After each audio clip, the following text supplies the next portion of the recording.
Yeah, sorry, my impulse is kind of to just start when people start saying something interesting that I think we need that I would rather catch.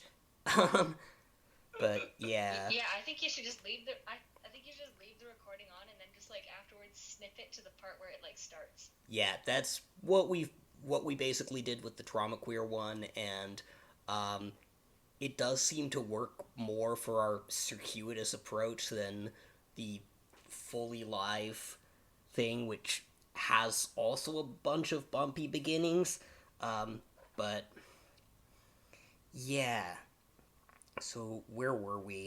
Okay, so just to get the basic premise of this podcast out of the way, Squeecore is a term that was introduced, I think, first by Corgi Hell on Twitter, um, who and then defined more broadly on a podcast, the Rite Gud podcast, RITEGUD, featuring him and Raquel S. Benedict, both of whom have this sort of like contrarian muckraker presence on uh, genre literary Twitter, sci-fi and horror in particular. Um, and the podcast does not define it super clearly. It gives a bunch of examples. It includes a entire year's Hugo docket that we're going to be going over on this podcast for the purpose of identifying some common elements. Um, but like everyone sort of argued about what it means or whether it means anything other than stuff I don't like. Um,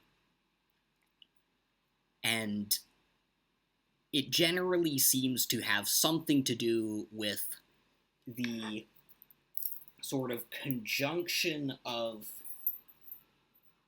progressive virtue signaling and aesthetic conservatism, in the sense of very conventional, very like movie and TV inspired, um, and generally very sort of optimistic and safe storytelling and writing. Particularly, there's a debate over whether it implies progressive politics or not, or critiques progressive politics, which, on one hand, it seems to be trying to separate itself from previous critiques of SJW media or whatever that were entirely focused on its politics, and like a lot of this critique is coming from people who are some sort of progressive contrarian, not in the like Cornell West or like Young Turks kind of way.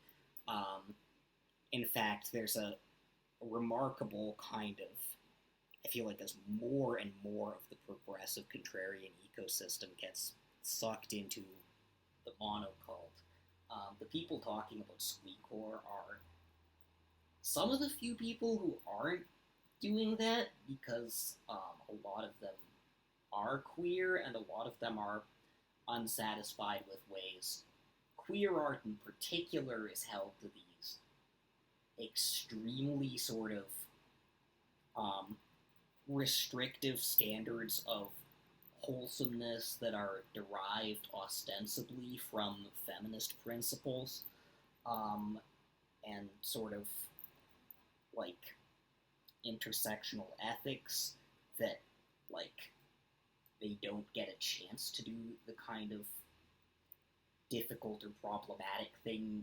previous generations of artists did, precisely because of the aesthetic and political movement their inclusion is sort of predicated on. Basically, the only thing anyone can agree about it is that it's everywhere and that it's bad. Um, I mean, you can listen to the Rite Gud podcast to um, hear the major definitions they're using, which I'll get into some of our critiques of later. Yeah,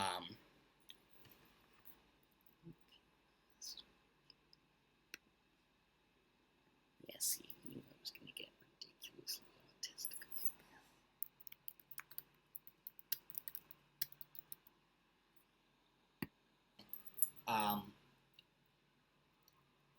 But obviously, whether this conjunction is worth being talked about in one thing is kind of at issue for a lot of people for good reasons.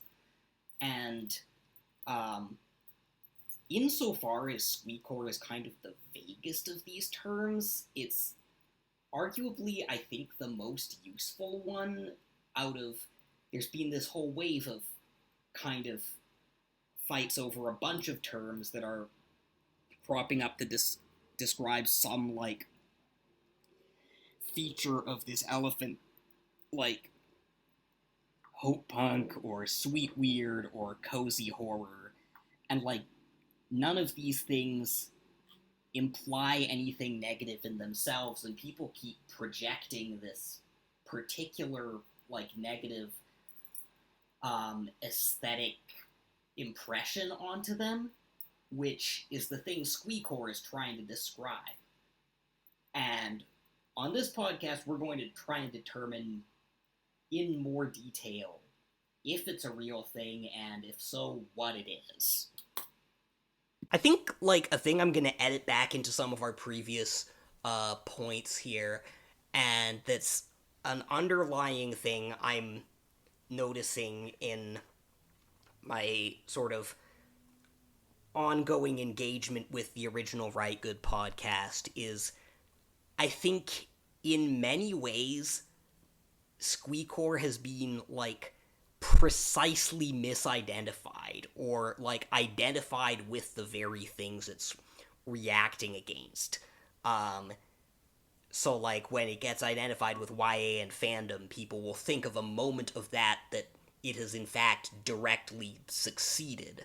Or, like, when people, like, the sort of fanish indulgence versus hyper-professionalism, or with the class one, I think there's a whole other rabbit hole we can go into with to what extent it's like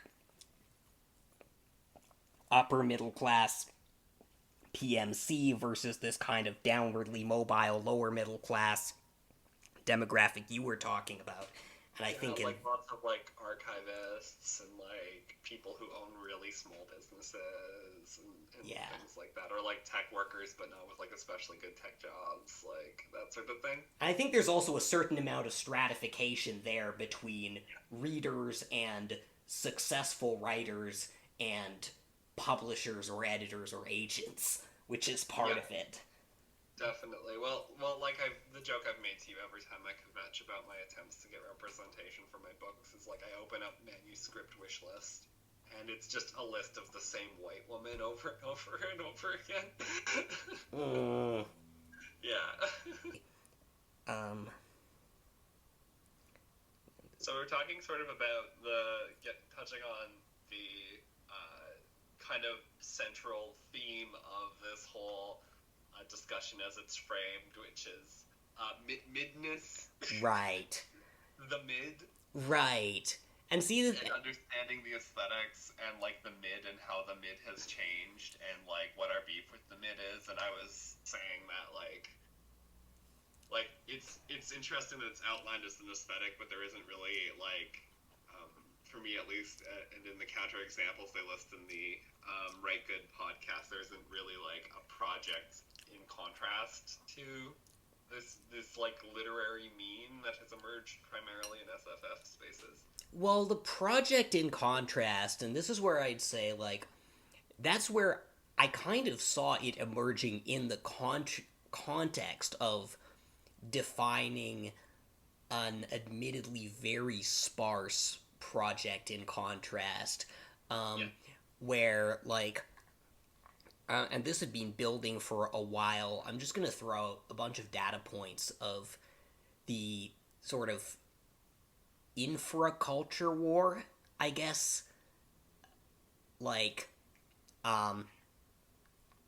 Attack Helicopter kind of kicked off this whole wave of examination of the ways, like, messy or non-didactic art by marginalized people, particularly trans women, can be sort of pushed out of intersectional spaces by a certain arguably tenderqueer was the term people were using a lot then approach to sort of fiction representation morality.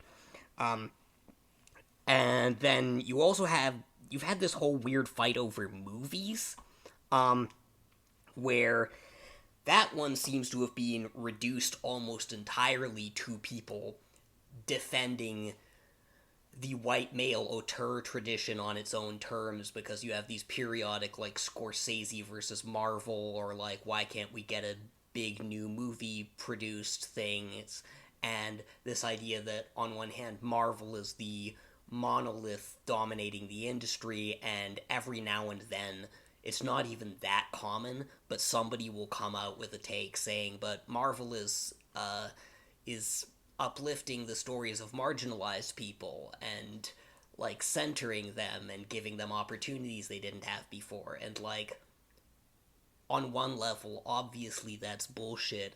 On the other level, the people presenting the alternative are increasingly pointedly not doing that either, or getting memed into, like, not doing that by the terms of the debate.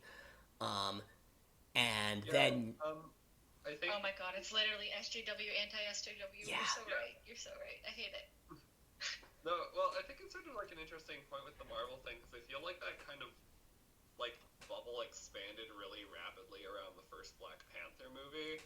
yeah. Everybody learned that the CIA existed through, like, Chapo Trap House or whatever, and they were like, wait, I can't enjoy this movie anymore. You know,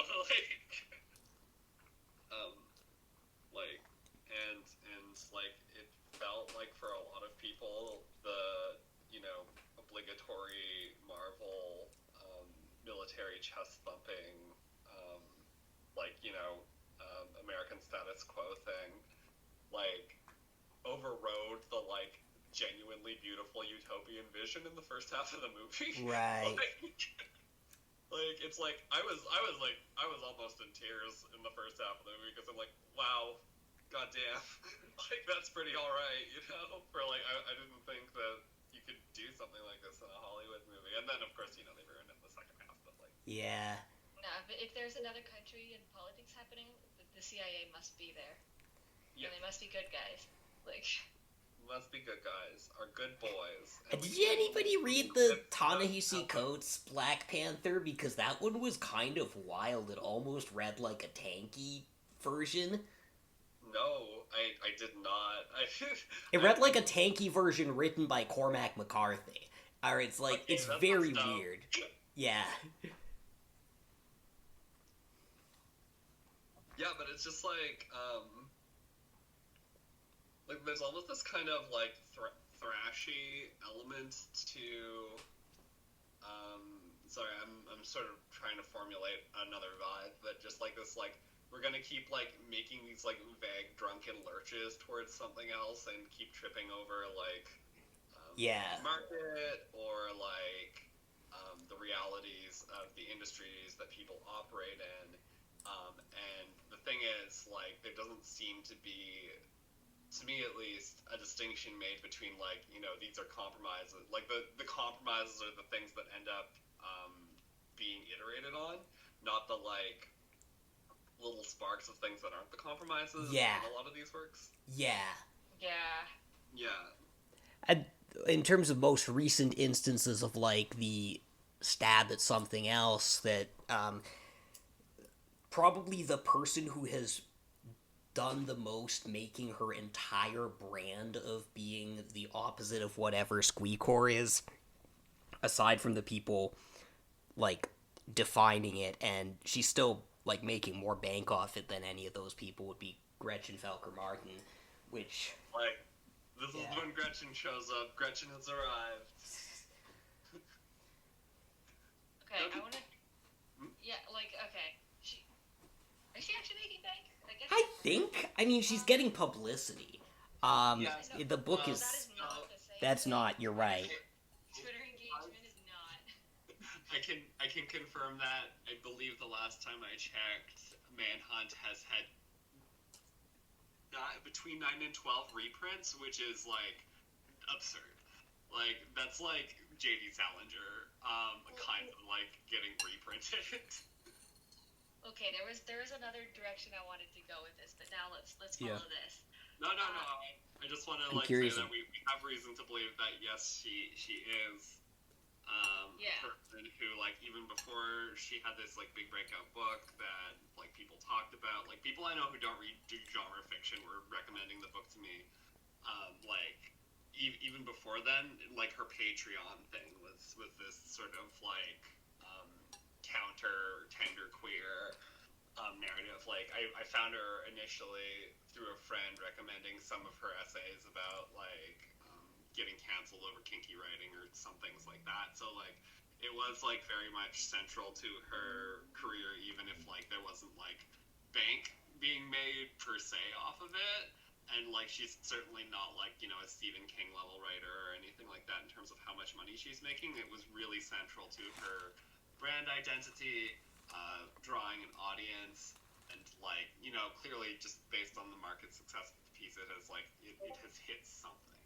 So that is I think she's this really central contrapuntal figure, sort of on a macro level. So yeah. Okay, I mean a lot of her tweets, I used to follow her. Where was that? Just a general it was easy to agree with the general sentiment a lot of the time because it would just be frustration with the fact that the big six, I mean big five, I mean big four, but I think the big three merger was blocked. So, but the fact that the asphyxiating, publishing industry, the one where you'll get big money and show up in Indigo in chapters, is has remade itself, remade all the other genres in the image of YA.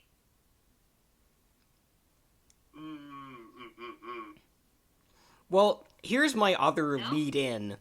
I think you're right. I mean, my other lead-in when I was trying to get at, when I started noticing this as a thing is that, I do, one of the main ways I make money is by busking, and one of the main places I do that is bookstores, and so I, on an absurdly regular basis, just go in and wander around the shelves of bookstores and sit down and try to read things that catch my eye. And sometimes I'm doing that as, to read a book that interests me, and sometimes as just a sort of, culture survey thing. And back in, 2017, 2018, I was trying to write a YA thing myself, and I'd look at the YA shelves and try to pick things not quite at random, but based on an interesting premise or cover or whatever, just to see what the landscape is like now. Because, and I'm a person who's writing my PhD thesis about, rational fic and web serials. So I'm, the kind of person who has this immense sort of drive to take any sort of sub-literary genre seriously and find, the good stuff in it. There's something worthwhile in it. That's why it's you can't just leave it. Yeah, but I couldn't find very much, is the thing. And I did find, just these sort of subtle vibe-based patterns across everything I was reading. And some of which would just be, you did have just a lot of... I'm trying to think, what the broad... There were a lot of things that are, takes on something else. Takes on a fairy tale or, an existing, like, semi-obscure myth from another culture, or a lot of iterations of the Fae, or iterations of... Wasn't there a movie like that? What you're talking about with like Vin Diesel? Like what? Hansel and Gretel, except for they had like This is oh yeah, that was in the early post-Twilight wave still though, because that was when it was trying to go for that like almost like 90s urban fantasy aesthetic still, and like the sort of gothic thing. Well, I mean, like a lot. I'm thinking of like. There's a book with a really funny title I keep seeing on the chapters shelves, that's called Superhero Adjacent, or no, Super Adjacent. It's, what? Yes. Interesting. Super Adjacent. Claire has always wanted to work with superheroes, from collecting Warrior Nation cards as a kid to drafting what to say as a hero speeches in her diary. Now that she's landed, just a sec. I need to actually... It's blocking out the synopsis for some reason. Then she was 10 years old, and one of the heroes, Blue Streak, saved her life when she and her mother were held at gunpoint. She's devoted her life to learning everything there is to know about superheroes, and when she lands a coveted internship at Warrior Nation, it's a dream come true. Bridget has been connected to the superhero world for longer. She's dating one of the heroes and has been for 4 years, and the glow has long since worn off. When you're a superhero's girlfriend, your life is full of kidnappings and skipped dates. When Claire and Bridget are briefly kidnapped by a group of villainous malcontents, they are made forcibly aware that something dangerous is brewing in Chicago's underbelly. Like all the vampire, like the Dracula remake. Not the Coppola one. And that's the thing, so if we're gonna say YA, we have to first account for the tectonic shift that happened in YA, and that's one of the places I think you see the emergence of something like Squeecore, because at the beginning of the 2010s, when people thought YA, they thought Twilight, Hunger Games, vampire romance, love triangles, whatever those City of Something books were. Like Death Game? Yeah, that too. City of... Okay, I got... Yeah, you know what I'm talking about. Coming out. So, okay, the City of books were like Cassandra Clare. Yes. She was a Buffy the Vampire Slayer fan. Right. And Here we have the Joss so Whedon crazy? data point again. But yeah. Cassandra Clare, like, is kind of... Alright, has been accused of, and I've only heard it through, like, secondhand YouTube, like, things, but basically she took a lot of, like, the material, either she took the material in her fanfiction, verify all of this, by the way. Yeah. And, like, put it into her book, which, I mean, it's her writing, like, Yeah. it's still her writing, like, she just has a very distinctive style, and you can see it if you read her old fics. You know, a lot of adjectives, a lot of strange similes. That sounds a lot funner than how people write now, but... A lot of quipping, and because she was huge, of course, she started, like, you know, the next 50 books published after her were like that. But where was I going with this? Right. Yeah. No, wait. Like, I was gonna tie it back to the Yaoi thing. Yes. She was, like, the first, or she's credited with, first of all, being the first, like, redheaded, like, all of those redheaded protagonists around that time that were coming out. They're all Ginny. Yeah. Because I guess she was enough of a blank slate, plus, like, the little sister, only girl in that, like, besides Hermione. But also that was, like, the first mainstream, like, blockbuster YA novel, like, series to have a gay couple in it. Something I'm sort of curious about in all this is, like,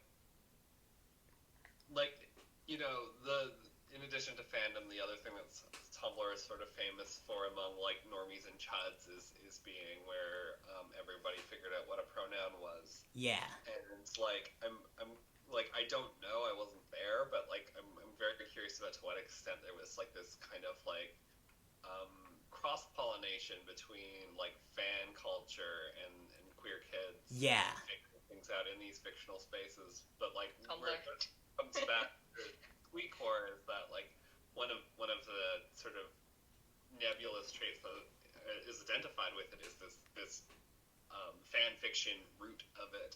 So it feels like there's this like really interesting like set of like interlacing rivers going. Yeah. on here. Yeah. And it was the petri dish. It was the petri dish this was all grown in. yeah. Like. Okay. So I'm not like completely off base here. Yeah, no, it was like it's kind of where all these kids that are 12 and like conceptualizing this for the first time in the year 2012 when everyone's still homophobic. But people are saying love is love, but they'll still like bully the gay kid. And like they're kind of using like, you know, DeviantArt and Tumblr as their like And their LiveJournal. playground where they kind of act through these like whatever, like they're also processing these ideas a little more What is? It's so crazy that it's like, you know, that you used to see those posts going around on like Tumblr back in the day of like basically it would be somebody who's like really into yaoi talking about how it made them unhomophobic. Yeah. Like, exposure therapy, basically. Which it was like, and you know, people were kind of like who had been that way themselves, kind of were like a year or two ahead, like grown out of it, and we're now like, you know, looking back on it and going, oh, cringe, whatever. this is a thing. Right? I will. Sorry, keep going. And then. And it's because of her fanfiction route. Now, okay, yeah. Now that you mention that, this is. I'm going to say something that, like, if anyone gets mad at me for, it's a bit. But like, there's. I was reading like the Edinger Mentum, like, election Twitter guy post about like Republican anti-gay and trans policies and talking about how there was this massive just demographic seismic shift on like the question of homosexuality in the States that just blindsided Republicans so hard they've been flailing to figure out what happened ever since, and like, and how to adapt their social platform, not by actually becoming any more progressive, but by shifting to another scare demographic. And it, like, and even this guy who's like the biggest electoral politics statistical history otaku imaginable is like, I honestly have no idea how that happened. It's fucking yaoi. It was the fucking yaoi. I'm just like, from my own high school experience, like, that's like everyone who became like SJWs or like woke and moved into the Tumblr space was originally just like, yeah, I think gay people are cool because like all my favorite anime boys kiss.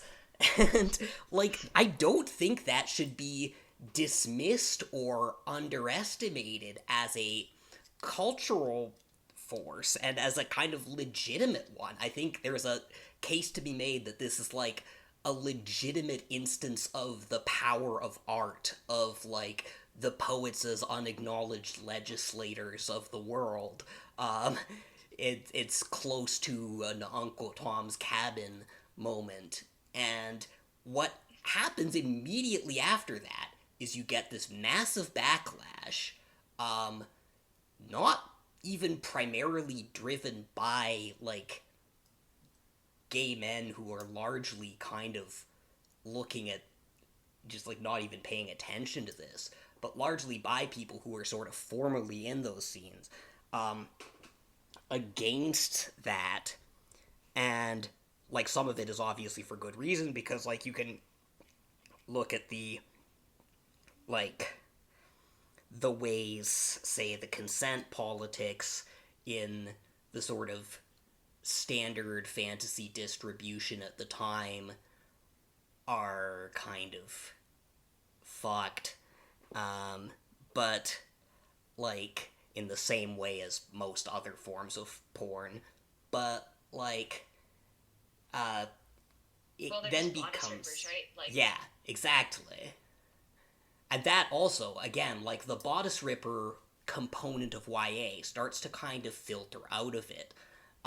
You don't have, like, at the beginning of the 2010s, the like, YA is almost understood to be on a continuum with those. Twilight is like a bodice ripper for teenagers. Now, if you framed something that way today, that would be considered like, well, grooming.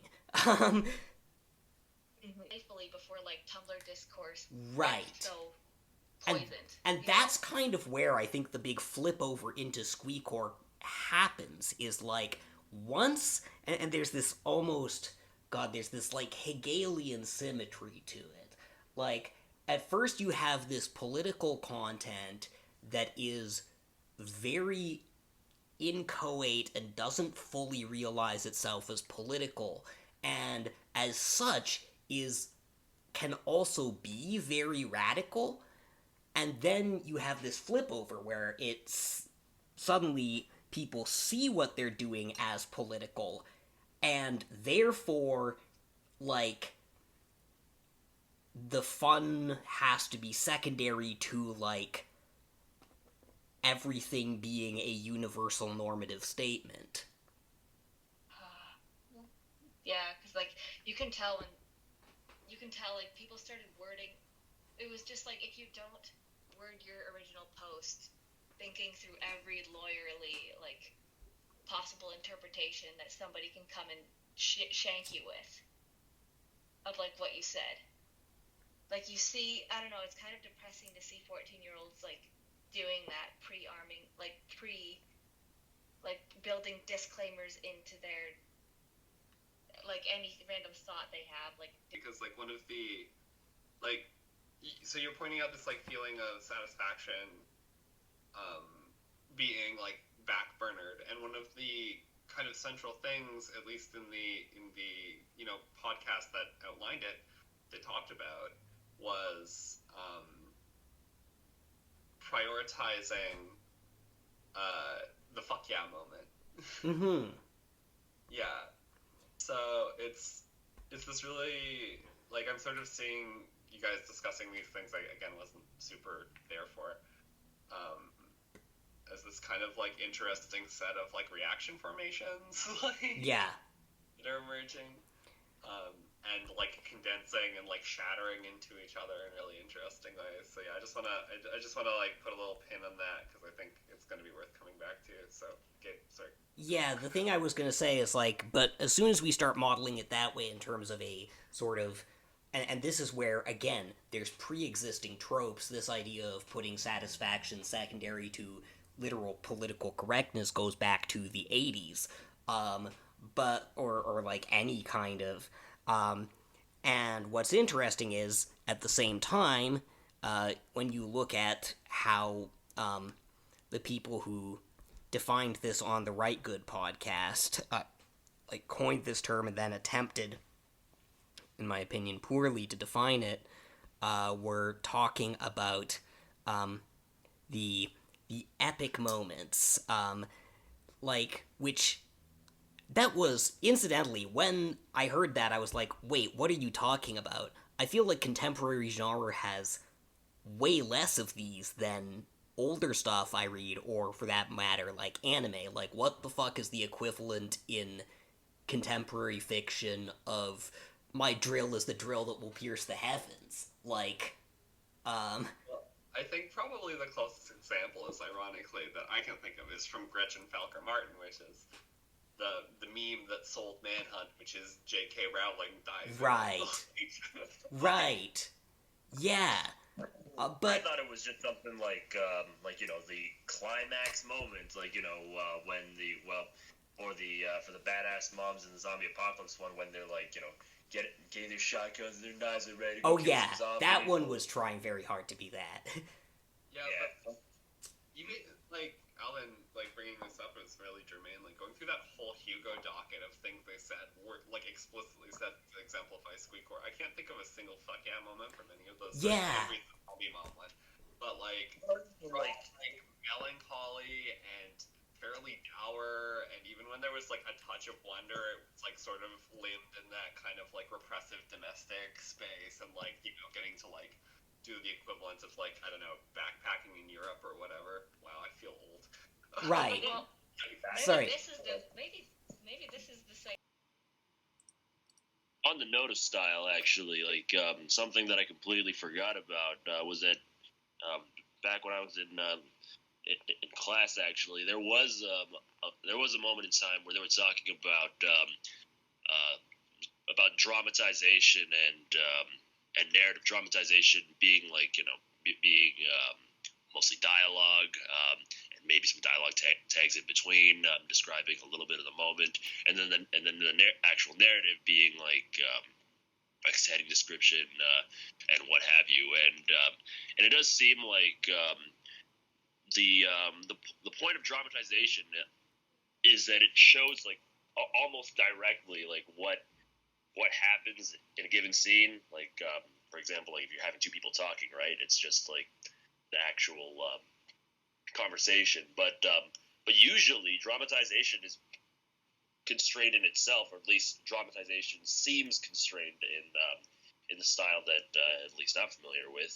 That being just dialogue and very small description, because perhaps maybe for dramatization there's a kineticism to just how quickly it moves, and so a person's able to quickly go through it, whereas for actual narrative, that actually takes time to parse through. So I'm just wondering y'all's thoughts on that one, just just the difference between because again, I imagine Squeecore really probably wants to capitalize on something like dramatization, because that's a big focus, especially since especially where it derives its influences from. Its influences are basically all dramatization. It weirdly doesn't, if I'm following you correctly. One of my big gripes about a lot of stuff that could be lumped together as Squeecore is that it tends not to dramatize. It'll have some moments that do it, but there's a lot of glossing over and maquette sets, just two-dimensional backgrounds. I think we're using dramatization differently. So I think you mean something relatively sort of affective, and Alvin means something relatively structural. I think to some extent Alvin means something that's also being in some ways negatively polarized out of literary fiction by the rise of TV and movies as the kind of baseline medium against which literature defines itself. Where, the thing where I said something into Banff and was told, they don't like when you use quotation marks. And what that means effectively is that, in the current literary fiction landscape, they don't like when you use dialogue, back and forth as a sort of, structural element in itself, the way one would in a screenplay.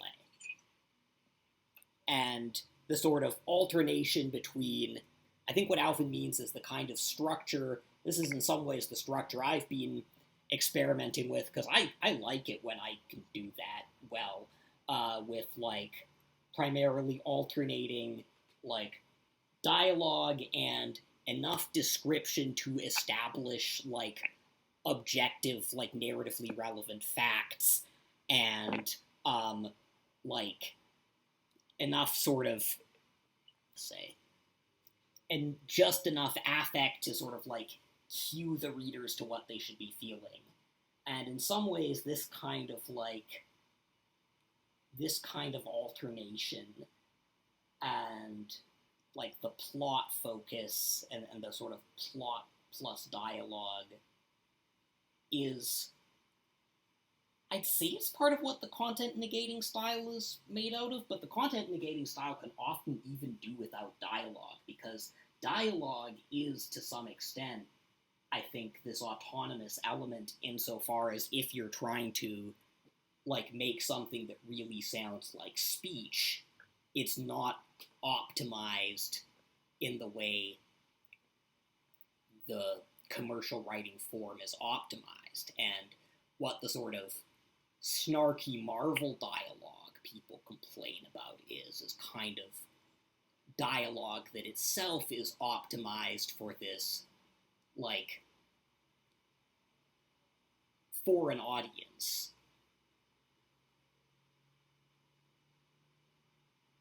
Beyond Johan would have a great note about the use of, like, optimization of dialogue. But anyway, no, yeah, even for, like, literary fiction too, like, literary fiction isn't itself, like, immune from drama as well, considering that it also, like, well, depending, but I was depending, like, some of it also hinges on drama, because literary fiction still has its dramatic reveals. Like, I still remember a couple, like, literary fiction novels, like, having having back and forth dialogue, having having a reveal somewhere in, like, the third act. So in a way, then it's almost then a question of how people tend to frame their stories, I guess, with language in particular, like, at least currently, because in a way, tell, like, stories, even, like, really banal stories about, like, oh, what happened at work, or what happened in, like, I don't know, like, a date you had, like, 2 weeks ago. Usually it's in these kind of, like, dramatized accounts, I guess. I think a relevant example to the way dramatization is being used here is the thing that, like, Escher, I've talked to you about many times, where, like, somebody invents an interesting, like, SF world or premise, and then the book always has to be about, like... way into Hades. Oh, sure. Go for it, let's do it. Okay, because... Do I spoil the game? Sure. It's a roguelike, right? You fight your way out of hell, but, like, you die, you gotta start all over, right? But basically, it's like... And I guess it's very well, like, I love Hades, even though everything I say about it is going to sound like a complaint. But it's got this, like, it's kind of attitude towards, like, fixing the rupture in the family of the gods, and, like, repairing relationships. It's another thing it's another part of the Squeecore Venn diagram, which is an emphasis on, I guess, doing the work, but I don't want to repulse people by using that phrase. There's nothing wrong with that phrase, in my opinion. I see why people would object to it, but I think it does refer to something real. Yeah, it's referring to, like, it's going to be hard, it's going to take time and be slow, and yet progress will be continuous. Right, well, Which maps to a political theory, too. A gradualist liberal. But yeah, keep going. Yeah, and I think it's more personal in that it's trying to find, like, okay, personal is political, I see what you're moving about. 1 second. But it's, like, in the more sense of, like, somebody who is coming out of being, like, an insanely depressed teenager, emerging into young adulthood and, like, college and, like, graduating college, and it's kind of an attitude of, like, wondering how you'll find happiness when you'll be locked into, like, a shitty but maybe slightly satisfying job. Maybe you can have some hope for advancement, maybe not. And, like, the idea that either it's settling or it's having a more adult attitude towards, like, the amount of work you'll have to do for pleasure to get rest. You know? Right. Yeah. There's something there about, like, you're not going to have your, like, intense burst of relief and everything fixing it and dramatic solution. You're only going to have this slow, like, anticlimactic, like, correction. I think and that's the best you can hope for. Yes, and that also demands a notion of history is essentially static, that, like, major historical events are not going to interrupt your sort of, like, gradual maturation through these kind of CBT steps, which, I think also, like, that's hitting actually on something that I think was correct in the Kitty Sneezes podcast, but the Rite Gud podcast, and but just poorly articulated, which was they tried to define it as neoliberal, and the problem is that they didn't have a really good idea of what neoliberalism is. Yeah. But they had a really sharp sense of what neoliberalism is. And you're fighting your way through hell, and Margaret Thatcher's there. But, like, you're right, though, but it is that, like, neoliberalism, one of its central tenets, and is just an incrementalist view of change. Like, there isn't, there's no minus the drill that will pierce the heavens moment, because that moment is, like, very literally, the pun is, it's a revolution. Yeah. Like, and that's kind of like, I feel like, it's the Zapatista revolution happens at a snail's pace thing that we don't actually see a lot of so much. At least I didn't see it in any of this work, but that, like, idea of, like, your, like, life is, like, really small, and you're going to get, like, tiny W's, and maybe that's about it, and you're just going to keep grinding forever. Like, that's, like, I was thinking very much of the Yoon-Ha Lee story, the mermaid astronaut one, when you were talking about that, which is literally about someone, like, going on a working trip, basically. Okay, the thing about Hades, they literally, like, render Sisyphus happy. Like, you literally offer to free him, and he's like, I'd rather just, stay down here with Boldy. Keep rolling the rock. Oh my god, that's a lot. He's like, I can. Well, it's because it would upset the structure of the game, where he's like a character that you can, like, run into, and he'll give you a bonus. So, like, they need, it's almost like episodic TV, where they need a reason for everything to go back at the end. Yeah. No, the thing I was going to say is that, like, yeah, no, we sort of hit a contradiction here, because on one hand we were talking about this, sort of pleasure-denying political puritan, like, if Squeecore was socialist realism, it wouldn't be the thing it is. It would probably be slightly better than the thing it is. And the simultaneous thing they're saying about it throughout the Rite Gud podcast is, like, it's self-indulgent, it's people not wanting to, like, put in the effort and grit and sort of pain of real fiction, and just have their, like, happy fanfic coffee shop AUs and their treats, and the connection, like, when we get into the Omelos thing, the idea that, like, the problem with these authors is that they aren't willing to really sacrifice anything to imagine this kind of change. And on one hand, when you combine these two levels of critique, you very easily get a sort of reactionary structure of feeling that reacts against any attempt at, like, resolving the contradiction between, like, individual happiness and political collective realization, which is, to me, kind of the goal of any left or liberatory politics. But I think it is also noticeable that it is a particular equilibrium of these two things. And it's an equilibrium where, like, there are certain things you absolutely can't talk about because it would be political in the wrong way, and there are certain, like, pleasures that can't be questioned or critiqued because they compensate for the sense of political obligation. Around it, and it's almost one of those things that's, like, so dumb it doesn't bear pointing out, but this, like conflict between being tough and being soft. Yes.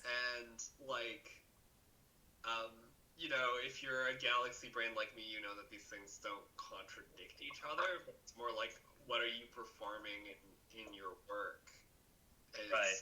Do you think the solution is to attack your foes, or do you think the solution is to make like a space for your friends? Which, again, nobody actually does all one or the other, and everybody has different kind of combinations and balances and algorithms of the two. The Jemison story, like, goes on, like, simultaneously sort of gets offended at the idea that utopia might be difficult, but also does bits of sort of, like, punch Nazis signaling and has the good cop kill somebody who's presumably getting radicalized by some equivalent of Nick Fuentes videos or whatever.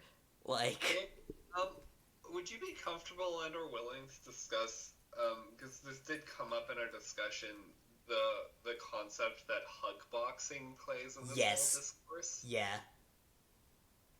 Yeah, it's like, it's just weird that, like, people feel offended, like, that anyone would want to have, like, and I'm saying this as a trans person, but, like, would want to have, like, I really appreciate my queer-only spaces. Like, yeah, they're a really necessary thing for me as, like, a person who's not out in major areas of my life to have. Like, there's this complete distrust of people. Like, it's framing it as escapism, and I know that's a slur in the context people use it, and frankly it's a slur typically when I use it, but it's just like there's a lot of healing that people need to do before getting to any of this, and it's like this extreme suspicion of the processes some people are going through to get there. So I'm mulling. Well, actually, one thing I want to mention, actually you brought up a little while ago about sort of, what was it, American Protestant work ethic, the one that's like, oh, we're doing all the tough work.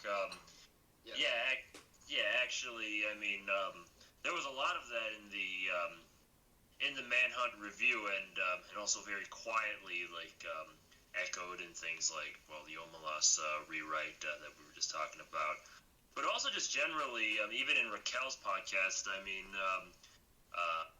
it's echoing the same statement. So it's like it's just kind of a race of just who's doing the supposed important work here. So it's so that part just gets kind of exhausting. If anything, like most of it's provocation. That being like, you know, oh good, let's get to work is very. It feels kind of pedestrian. It feels almost like, you know, advertisements are talking to me. And if anything, like that's kind of the thing that advertisements are built off of, which is why, you know, according to Beyond Zahan, why everyone's like, you know, so burned out all the time. Yeah, there's this like we've sort of damn. Well, with Squeecore, I guess my question is just why go for books? Like just in the same way that, you know, with COVID poetry, all of a sudden there was a big fixation on poetry to answer why people are feeling like this in the pandemic. Why this medium? Like in the same way that for the reactionary literature guys, it's like, yeah, why go for this like somewhat antiquated like medium of books? And then for Squeecore, like same deal. Like you know, if if they're going to be writing stuff that's about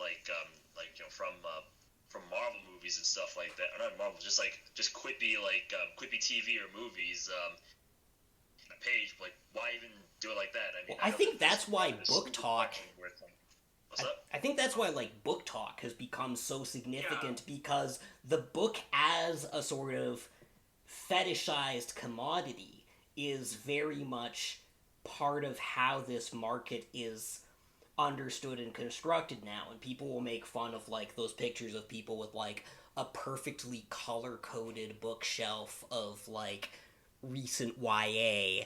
And also there's the whole sort of like just aesthetic posting thing of like you Instagram the book you're reading with the coffee you're having and the nice plant on your desk, and like all of this sort of orbits around an image of the person who reads, and that's where stuff like dark academia is even coming in. And Well, I think it comes from like being a lonely kid who reads a lot. Yeah, exactly. right, but you can. I think the question Alvin's asking is you can do that on your computer now. Yeah, like I do think like it's sort of like both sides, but there's like this really like practical aspect of it, like having spent time in these spaces where it's like it's like everyone is like kind of a traumatized kid who's like muddling through being like this isn't like the SF that is like the top selling SF. It's like the stuff that like institutional SF that is entirely grounded in like grew out of like mid 20th century fandom. Yeah. And like the people who like lived in toxic households and were dealing with crazy stuff and just wanted to get out of town, and the way out was Robert Heinlein. Like this is the community these people founded and created that became institutional, versus like like big selling SF, which is rarely like this. It's usually like I'm thinking of like your Michael Crichtons, for example. Like it is a community. Like we're looking at it as this antiquated form, but it is this community of people who are readers, and a lot of the people in this community write because it's a community also mostly composed of writers, like people who, even if they don't like write fiction, and most of them do, will be like they keep diaries or they write criticism, but it is like a lot of people who are like lower middle class, downwardly mobile, if at all. Like a lot of people publishing in these places, this isn't their main job. They're not professionalized writers at all. If it is their main source of income, it's going to be primarily through some what's the word that people keep using, precarious platform like Patreon. Likely they'll have like a job in another field and this is something they're doing in their spare time. So it's like very much this like community of like hobbyists, for lack of a better term. And I don't mean that in a derogatory way at all. I think hobbies are good and nice, but like it is like just this very practical thing, which is that writing short fiction, like if you want to write a story and you don't have the stamina or time to crank out a novel, like you can write a short story in an afternoon and then spend like 3 months polishing it and then submit it to Beneath Ceaseless Skies. Like that's much more doable and attainable within this space and programming a video game, or like maybe you're not a music person, like all that stuff. Like I think it is just the nature of the people who get drawn to these communities and forms is very bookish. Well, with like the communities aside though, but just on the front of the medium, like yeah, you're right. It is harder to program a video game or make a TV show, like which shoots down most of the dumb questions that would be just why not just make a TV show and what have you. But no, yeah. Yeah. I mean, indie gaming is a really, really flourishing art scene right now. Probably more so than indie literature at the moment.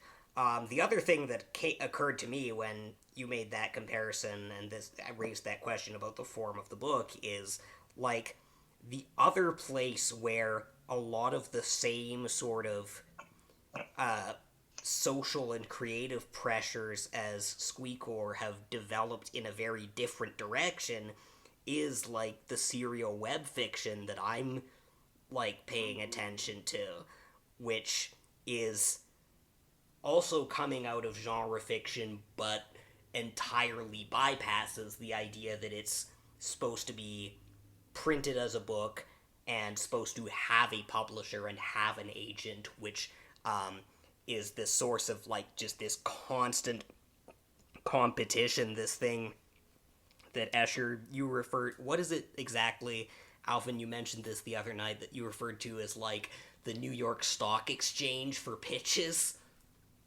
Oh, yeah, I was talking, I was looking over the thread earlier, and we talked about the move to Twitter for agenting. Yeah. So, like, for people who don't know, the publishing industry runs on Twitter at the moment, and has for a while, and doesn't seem liable to change.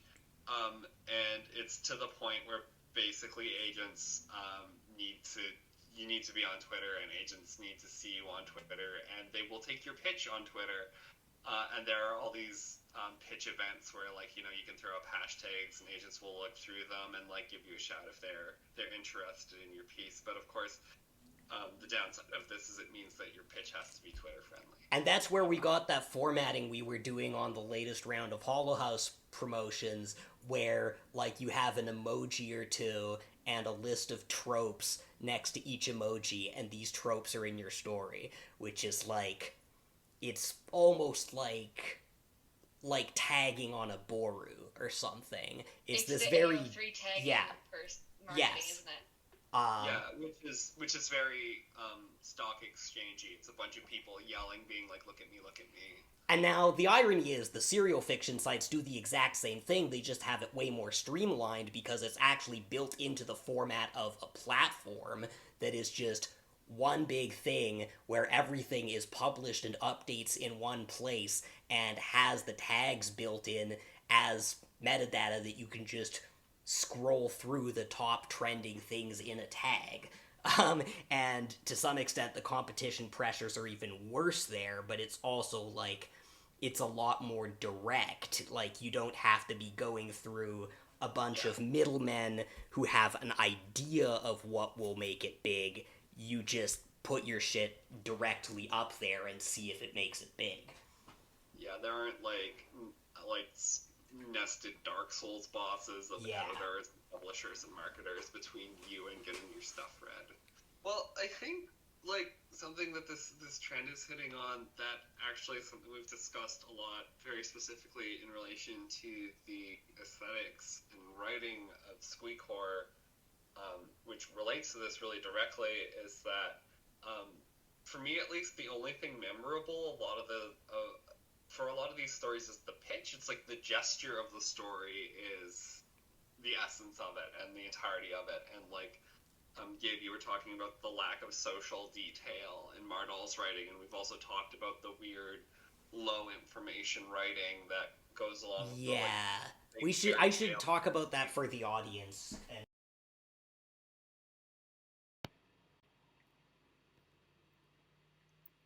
And okay, let's just go over what's on this 2021 Best Short Story docket for the audience. The actual winner was Metal Like Blood in the Dark by T. Kingfisher, which is a sort of like fairy tale / legend style account of these like AI probe intelligences being captured by another and learning to lie. Little Free Library, I don't think I even read that one. A Guide for Working Breeds by Veena Jimin Prasad, which is also about AI, and as I put in my notes, if all of these people are just like AI minimizers now, I'm going to become the Joker. That was more of a sort of like satirical, political one about just AI exploited as like shitty service workers. It's from a book, Made to Order: Robots and Revolution. think there's like a death game thing in there. Open House on Haunted Hill, which is about like a haunted house, but it's nice. The Mermaid Astronaut by Yoon-Ha Lee, which is another fairy tale about what it sounds like it's about. It's like a version of The Little Mermaid directly, except she goes to space instead of just going to land and comes back just like having seen the world and settled into There's No Place Like Home instead of dying tragically. And Badass Moms in the Zombie Apocalypse by Ray Carson. Once again, what it sounds like. In some ways, actually the least squee one.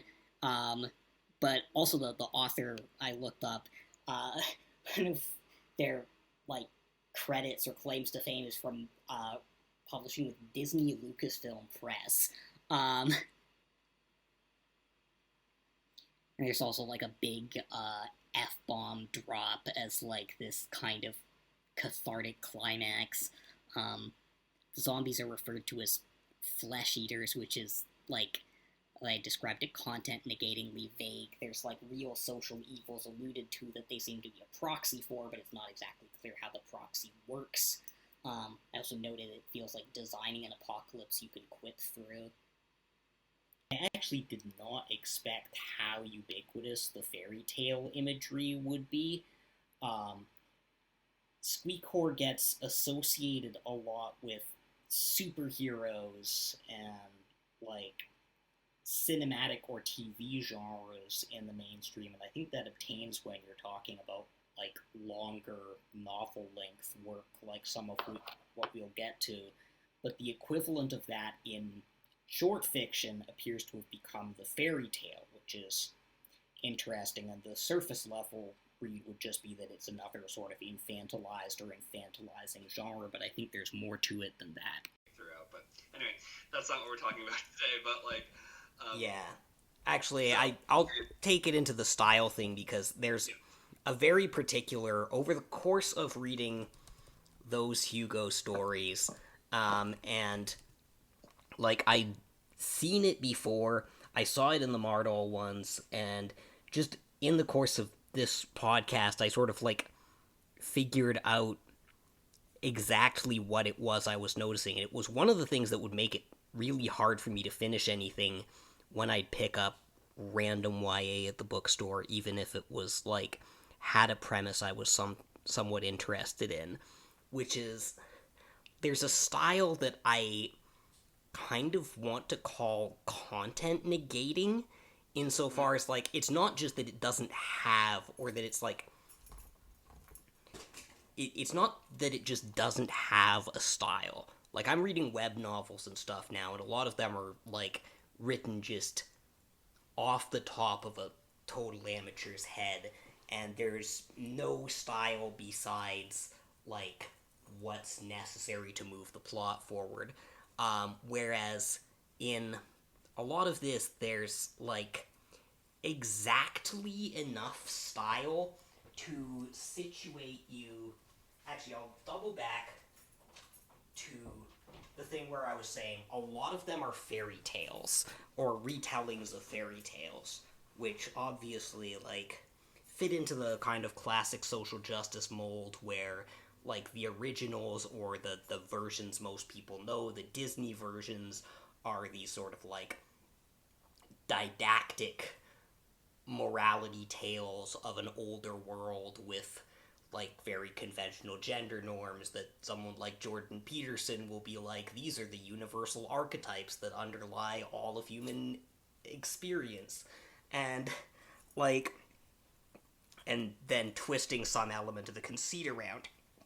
And insofar as we're making this critique of like the sort of lack of style or lack of detail, one of the obvious objections that could be raised is like fairy tale, like Walter Benjamin will talk about how it derives a lot of its power from this lack of detail and lack of psychology and compression to these kind of enigmatic symbols that you can read a lot into, and you can let your own mind wander on, and that can be passed from one social context to another, and, like, and what happens, but this isn't written quite, and a lot of, like, it's not just that it'll be retelling a version of a fairy tale, it will be written in, like, a sort of pastiche of fairy tale language.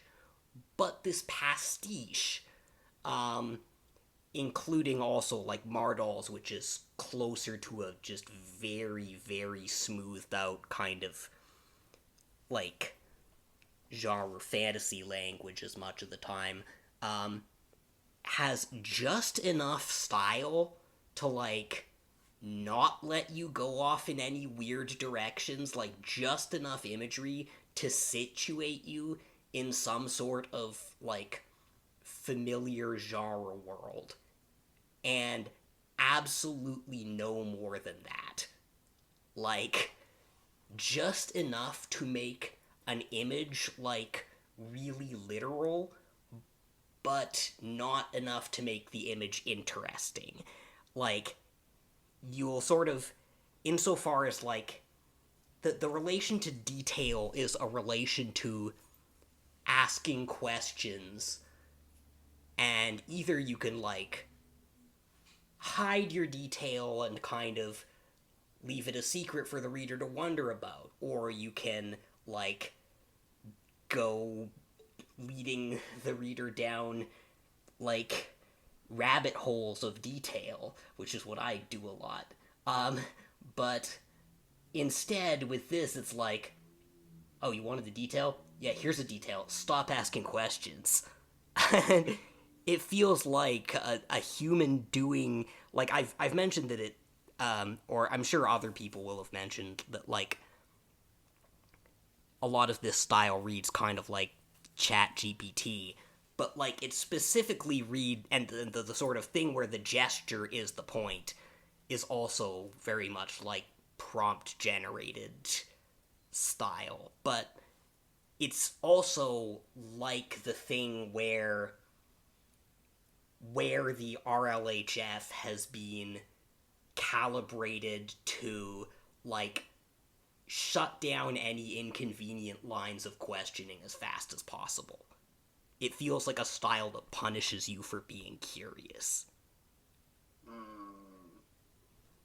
Actually, on that note, too, I mean, no, yeah, that actually explains quite a bit, just because, usually, as far as description goes, it's usually just, as you said, it's like, if anything, it's almost like the mechanics of how it goes moment to moment, or rather, like, are kind of just there in front of you. It's just like, I guess if you want to think of, like, the way it moves moment to moment, it's like,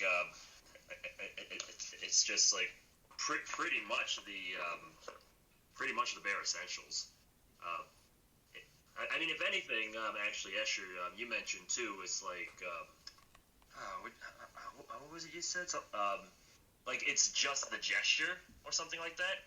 Yeah. Like, the style is also just the gesture of style, is another way you could put it. Right. Well, I feel like part of that gesture is the fact that, you know, that I guess sometimes it feels like it's it's going off of, like, it's being told, and that's like that, and that's the most that it can do. Well, it's like, well, you could certainly do more with that. If anything, it's a little bit comparable to something like, say, you know, the confessional writers of the from the reactionary literature podcast, where they're like, like, this is like, like, they write whatever, and it's like, oh, this is how I experience it. Well, there are obvious limits to that. But then with Squeecore, it's like, instead of, like, it being a confessional, it's more like, oh, like, we're telling this because it has to be told, kind of thing. And that can also be limiting in its own in its own right as well. If also the Manhunt review is another example of that, just saying, like, oh, it must be done. It's just like, does it really have to be done? Like, the point of any one of these given no man of woman born stories isn't, like, the writing or the social setup or the fantasy setting, all of which are things that Mardoll barely bothers with. There's a net, it's by the sea has fish in it, there are cliffs. It's not any real interest in describing any of these settings and making it feel like a place you could live in. But the gesture of a queer is going to use this loophole to beat the final goober and save the day, and that's not just an aesthetic fault of Mardoll's. That's the point of the story. That's the collection. It's driving at this, and in a lot of cases, that gesture, and a lot of discourse is treated as a substitute for good execution. And this is where we get into a lot of the reactionary stuff, which is people being well, is it good? Is it not good? And not looking at ways that their aesthetic prejudices might keep them from seeing something as good or not good, which I think really muddles this discussion. But with that Hugo docket, it was all the gesture. It was all the pitch. It was what if I had a lending library that was talking to a snake in another dimension or something? Wouldn't that be cool? And that was the story. That's it. And something that I think is interesting, going back to Gretchen, is that I didn't enjoy Manhunt very much, but there was a clear effort to make it a vivid, lived-in, visceral world with lots of details, a real clear social structure, really fairly clear economics, honestly. All that stuff was there. Yeah, there's. That's Sorry. huge, actually. I question the visceral part, but I'll probably get to that later. Yeah, I'm being generous. It's visceral by most people's standards and very not so by mine, but well, it's certainly visceral in well, I guess if we're gonna go the grammar route, it's visceral in nouns, but it's not really visceral in action, so to speak. It's visceral because it's describing body. It says body parts. It doesn't really evoke any kind of viscerality from anything. If anything, to be clear, you haven't read the book, just the I'll review. say that when it comes to visceral. To be clear, you haven't read the book. You've just read the review. But well, they did have. It did have some excerpts. Section important to look at where they were "Oh, it's so visceral." I'm like, bro, this ain't visceral. That is, to be fair, I feel like there's a separate problem with reviews of just picking out the least interesting quotes and being this is an because they're very illustrative of something it's trying to say, even if they're not stylistically complex in a way that would detract from the thrust of the review. It's nothing a reviewer would quote, but there was some really good imagery and moments of some really solid imagery throughout Manhunt. One of the things I actually think it's worth reading for is the really attentive nature imagery. Yeah. Back on the content negating style, though, just as a small tangent, I mean, interestingly, even for contemporary prose, say in the 2011s, we had alt-lit, right, being that minimal yet terse style. Interestingly, then it's the more minimal prose got, and the more spare it was, the more affect-driven it became, in a sense. Right. That's why the content negating style doesn't go full minimal, because it has to actually introduce moments of coded and canned affect to suppress the affective potential of minimalism. Right, yeah. I mean, there's also, generally there is a lot of affect, going down. I mean, if the Manhunt review is one to go by, I mean, it's just that with that style, it feels less like there's a concerted choice to be minimal in the way that alt-lit is doing, and more that because it is being said, it's already doing the work, so to speak, as Molain mentioned a bit earlier. So it's a little bit like the confessionals of either the action or just confessional poetry in general. It's like, I said it. Like that's apparently enough affect to go around. Like, don't need to elaborate. It's like, oh, it's been said. The mic has been dropped. Like, the Squeecore moment.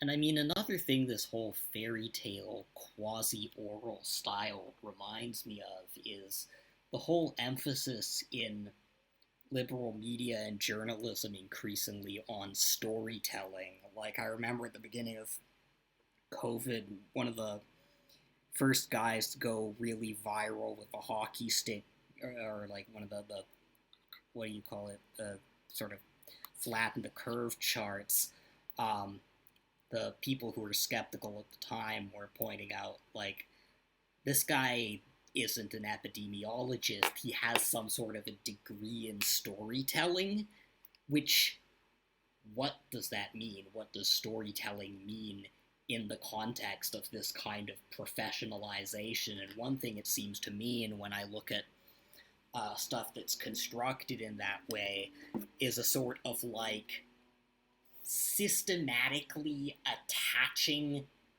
affect and structure, like pre-made, prefab sort of trope and arc structure to content, including non-fictional content, in a way that almost resembles like what Trump does, like the way that the sort of Trumpian rhetorical NLP style of like tagging what affect the audience is supposed to feel with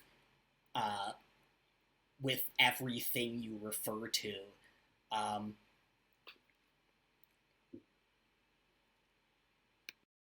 There was this one like Harari-esque big non-fiction bestseller that got reamed out in some left publication, where the major premise was that, like, humans are the storytelling animal, and then by storytelling, they mean something like, we sort things into, like, good guys and bad guys, and rising and falling action, and all these things that are, like, very particular to, Western pop culture, storytelling at the end of history. In that way, though. The thing I actually kind of want to loop this discussion of style back around to a thing Molain said earlier, which was that, like, the Cassandra Clare books, were written, and I'm taking your word for this, I never read these, although quite a number of people in my class did, but, like, the sort of style of those would have been, like, purple prose, as they'd call it, a lot of adjectives, a lot of weird metaphors, etc. And this was also reacted against very strongly as, like, cringe. And, like, the sort of... Alvin, you were actually mentioning the other night how, like, book reviewing, or like, how the Manhunt review you read doesn't read like a review in the sense that, like, the gaming world does reviews, where it's like a list of pros and cons, which I'd say is an extremely limiting model of reviewing, but, and like, this is aligned with things like CinemaSins and, like, this whole kind of, like, reviewing culture, like, amateur critical culture that emerged in the 2010s, that, like, would have stigmatized a lot of amateurish but also individual expressions of style, such that, like, yeah. Just sanding off anything that, like, somebody who's, like, trying to take a cheap shot, like, can latch on to, get caught on. Very optimized, almost feels like. Yes. Yes.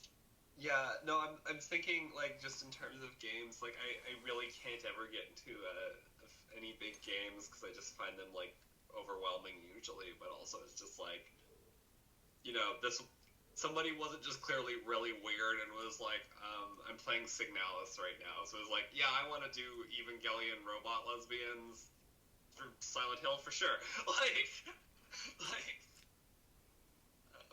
Do you think that this touches on the other, I feel we're saying in the same way something that was on the Rite Gud podcast, which was considered a hallmark of Squeecore, which is that it is TV written on the page, basically. Like, it's very screen-like. And I think that sort of hits on another contradiction, which is that it's not very screen-like because screens are visual. Yes. And there isn't very much imagery in any of these stories. And what makes it interesting is I know that, at least in the case of the Yoon-Ha Lee, so I'm a big Yoon-Ha Lee fan, despite the significant shortcomings of his writing. I really like how wildly surreal and just bonkers it can get. So, I know he can write really cool, weird images, and they're just never in his short stories. So it's, not even, a lack of ability thing. It feels like this, aspect of, the aesthetic market or, what periodicals are willing to publish, or what is hegemonic right now, because that story was the worst Lee thing I've ever read. Afraid to get too weird. Yeah. There's several things going on there. One, short fiction alone, a thing that occurred to me about the fairy tales in all those selections is it's kind of an easy way to compress something into the increasingly short word counts things are looking for. They really like those short word counts, and so for audience and people in the room who don't know, I am currently I'm on leave, but I am ostensibly a poetry editor for Canada's only pro-paying genre publication, Augur Magazine, and when we're looking at things I find the word counts that we ask our writers to work in restrictive. We don't publish long poems, and some of the coolest things I've read for Augur are long poems that are just bonkers. And it's just it's what we can talk about, and what if it's a shorter thing, then more people can read it and parse the whole thing as a thing and understand it and have stuff to say about it and have feelings about it than this long thing that I need to read 3 times to understand everything that was going on. And it's just the reality that slush piles are friggin' massive. There's we read several thousand pieces every subs period, and it's just it's this bizarre dehumanizing publishing force that I've touched on this in our discussions a couple times, but I really feel it's a significant omission to argue that this to discuss this aesthetic movement without discussing the really specific market conditions. Yeah. And and I think just the volume of people writing is one of them. Yeah, that's one where it's I'm curious what you think the solution to that is, because I'm that's the volume, and I'm not one of those people who's we should just be more elitist, we should have less people who write. And that's only going to get worse with AI. It would also get worse even if we had a non-capitalist kind of, or less capitalist system. Now, you'd have more editors and more people and less of this competition. One thing that does, the game is to revolutionize the world, obviously. Exactly. Yeah. Literally, just aesthetic anarchy, everyone publishes their own zines full of their friends writing. I think that fixes the problem. Yeah. Yeah, it seems like a lot of the stuff we're saying is kind of and converging on attention economy stuff, and I wonder how much of that complaint, I'm trying to take this away from the most boring direction, so I'm taking it to Benedict had this other complaint that a lot of the things, you know, that, you know, they would be in the world would be generic. So they wouldn't be reading a copy of the New York Mail. They'd just be reading the newspaper. They wouldn't be eating anything specific. They'd just be eating food. Like the kind of lack of interesting little details that don't directly serve the plot. And I wonder, like, at the time that I heard her talk about it, I didn't think it was writing to the gesture, like you guys have really put well. But I was I assumed at the time that it was more of a, like, copyright thing, like copyright avoidance for publishing work and for mass market. Well, that would be if you were publishing stuff set in, like, the contemporary world. But when you're talking about fantasy or sci-fi worlds, it's like, you could just, to use the food example, be Brian Jakes and, like, have, like, practically a full menu of, like, elderflower and dandelion confections that your little fantasy mice eat at every meal, fully described, but like Redwall. I think that touches on something, though, which is, like, this kind of shyness around, like, the contemporary reality, which is branded. Now, this is very anecdotal, and it was many years ago, but there was one story I wrote where I mentioned exactly one brand thing, which it was a kid in a kindergarten classroom at nap time sleeping on a Buzz Lightyear towel, which is, like, a normal thing you'll see if you go into any kindergarten room where they take naps. There are branded Disney things because kids like that stuff. Everyone wanted me to take it out. Like, they were like, "It's weird that you're naming a brand," and I'm like, "But that's the thing. This is the thing we exist in." So I think even if there isn't, like, a direct, you know, drive to like pop any copyright things out of your writing, there's that aura of money and, you know, filthy cheap tat that we live among that a lot of these writers will avoid. Like, you know, even in the fantasy settings, it's not like people, like, will describe garbage. Right. These settings a lot. It's not like, you know, like, if you're looking at a lived-in place, like, there's no graffiti, there's no shit on the streets. Like, I can go outside right now and see both those things. Yeah.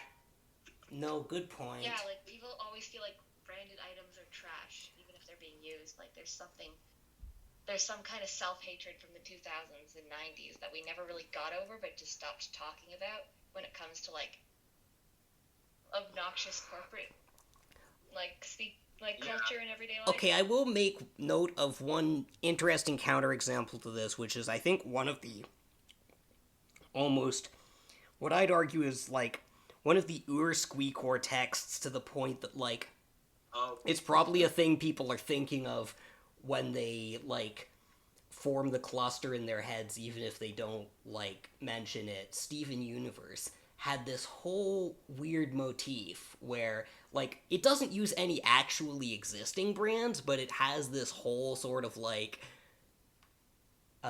cast of, like, in-universe brands and in-universe shitty snack food and fast food restaurants and etc. And I think it doesn't count because it's made up. It's not that it's made up. I think it's that Steven Universe particularly frames everything through this really intense nostalgia, at least the parts that I've seen, so it gets to maintain that aura of, like, you know, like an old... Alvin, what's an old car? The ones with the wood paneling on the side. Yeah, one of those. Dad drives. Yeah, the dad mobile. What, you mean like an Oldsmobile? Sure.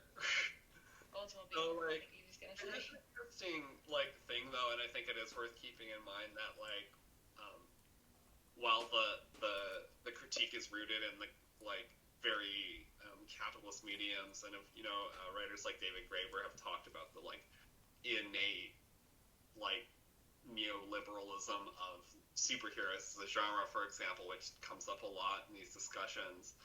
Even, like, going back to Joss Whedon, not just Marvel, but, like, Buffy the Vampire Slayer is just like gothically themed superhero story.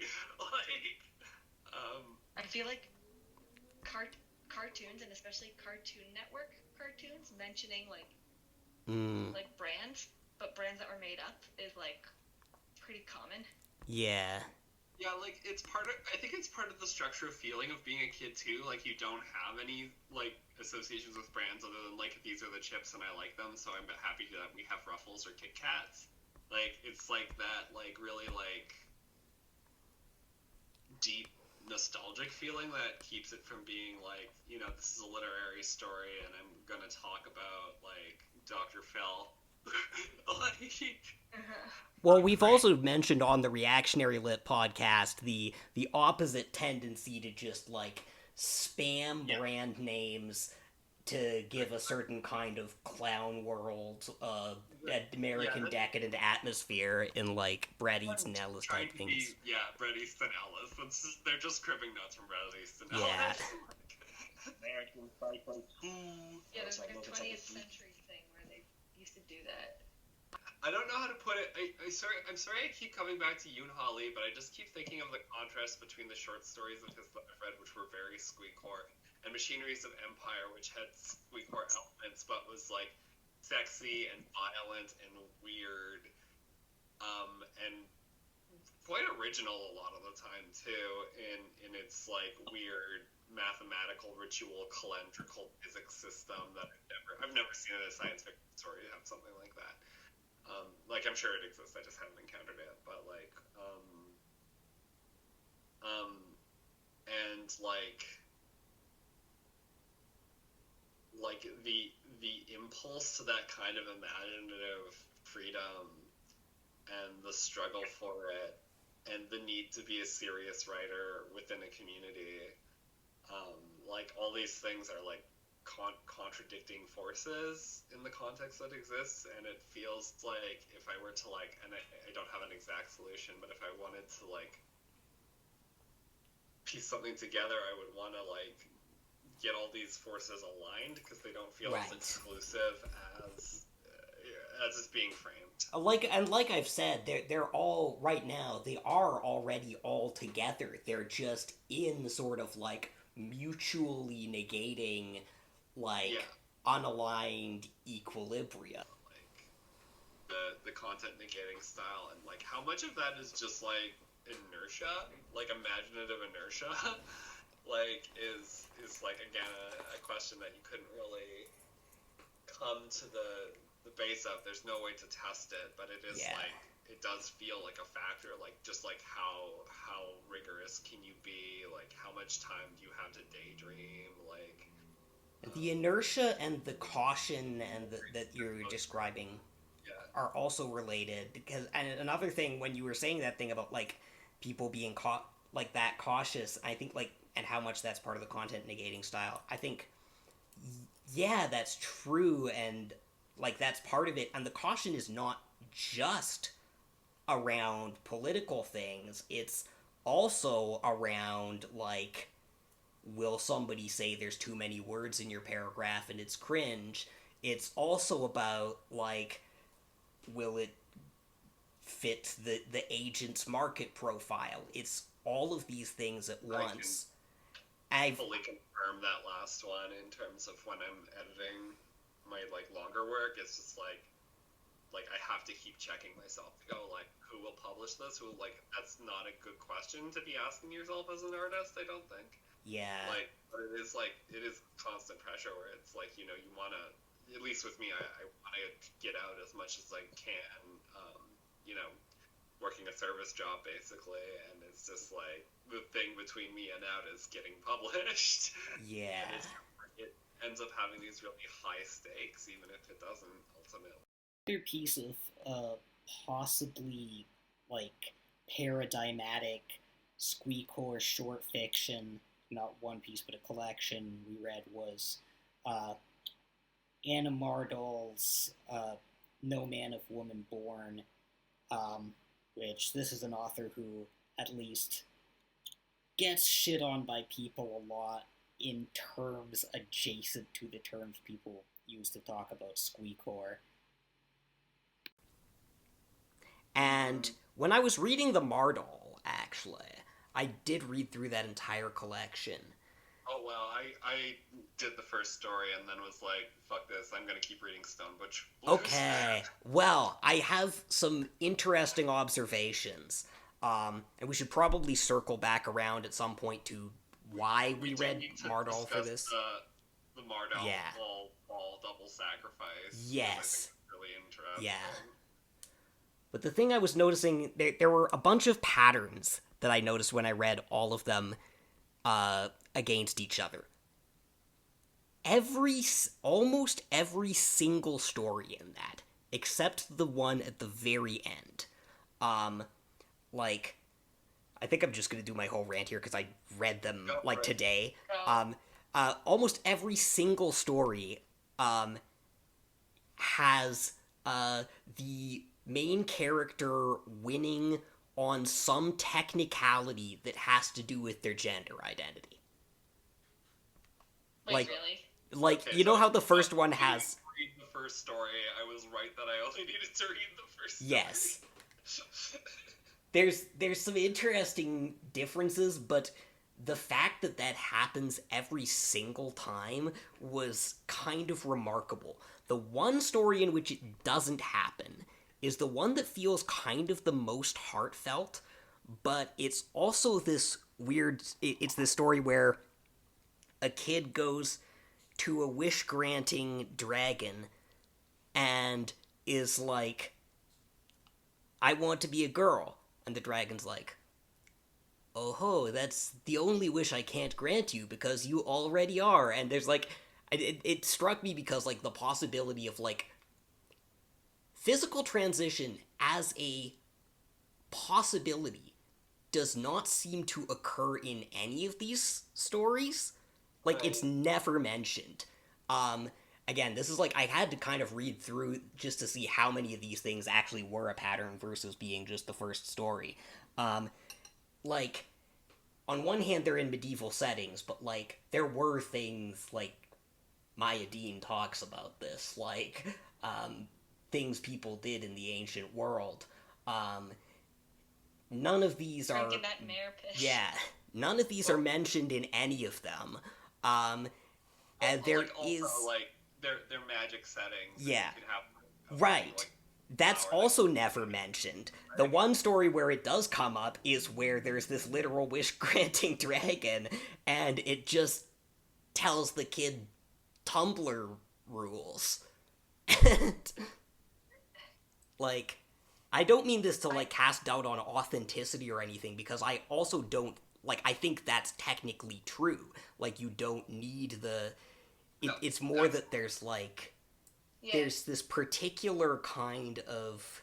I think it probably fits into the general politics of imagination there. But it's like... So, simultaneously, I guess, there's... To fit it into the framework I was just mentioning, there's almost a proscription on the idea of queerness as something that entails a bodily pleasure. On the other hand, there's an insistence on queerness as something that gets you a happy ending automatically, and this being the reward of the sort of the suffering that's largely shoved off screen. Well, maybe that's what the fuck yeah moment was supposed to be? Because, like, I don't know, having a collection of, like, stories where every single one is just winning on a technicality because of your gender, that's just turning, like, a genre of Tumblr post into a short story. Like, a very popular at the time. Kind of right, actually, but elaborate for people who won't know what that is. I'm casting around for an example. I'm drawing a blank. How about the I am no man? Like, the, you know... Well, that's literally what the collection's called, No Man Born of Woman. Oh my god. It is explicitly mentioned explicitly in the intro as being the inspiration for the collection. And then almost every single story uses that exact twist, like a version of it, for a different, like, slight identity tweak. Yeah. Yeah. I mean, I'm trying to think of posts where it's like, it's basically a variation on that, like, that kind of thing where I'm so mad I can't think of an example right now. Can anyone else? Homeless style. That's not it, but I just thought of it. But it would be basically like sneaking through somehow. Yeah, and I guess it means like, I guess the issue is the dragon. Right. Well, the dragon is supposed to be, you know, it's always like the subversive wish of like, you you haven't resolved this emotionally to yourself, so you don't realize that this is what you really want.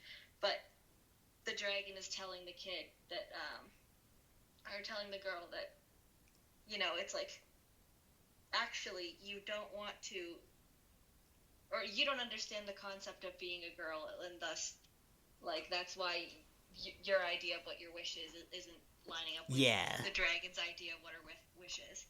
But, you know, if the girl was, like, maybe a couple years older and, like, thought about it and was like, okay, smartass, I would like some like, HRT magic, like... Yeah. I guess that...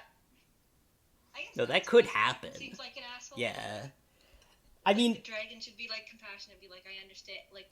Again, the girl doesn't specifically ask for anything either. It's more weird to me that, like, it just does not come up at all.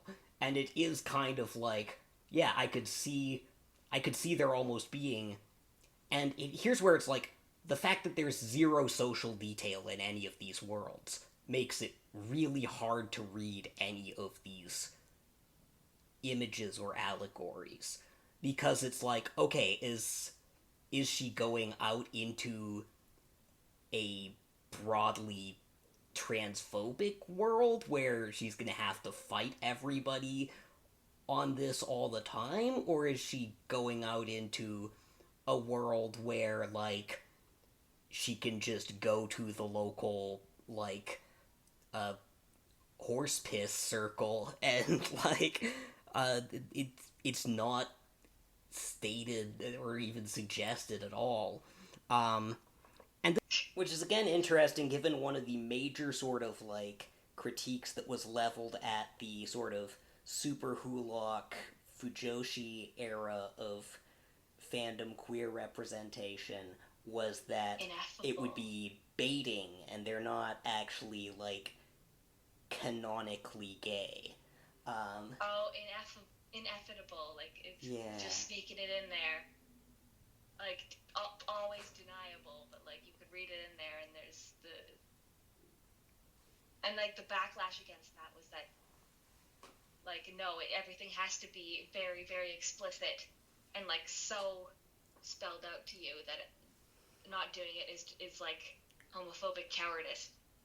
And what's weird is what flips there is that, like, you'll have something where the nature of the relationship is never explicitly stated, but the eroticism, which is what's being sold to the audience and arguably fetishized, is very, very strongly indicated, versus you will have now something where, like... Actually, I saw a post somewhere recently, I can't remember where, but it was a tweet that was just about, like, why do so many TV shows these days, indicate a character's sexuality or gender identity by having them wear a pride flag pin? Which is something I don't watch enough TV to be aware of, thankfully, but fits in as a, like, very on-the-nose instance of how that dialectic I wouldn't have called him playing gender essentialism as the trap card. What do you mean? What? Well, look, this kid... I don't need to trans you. You're already a girl, innately. Like, that's... In your soul. Well, I think there's, Yeah. like, one other... Yeah, I'll let you finish, actually. No, that's it. It's just a little surprising for someone whose like whole deal is like, yeah, I'm a new gender and I have neopronouns.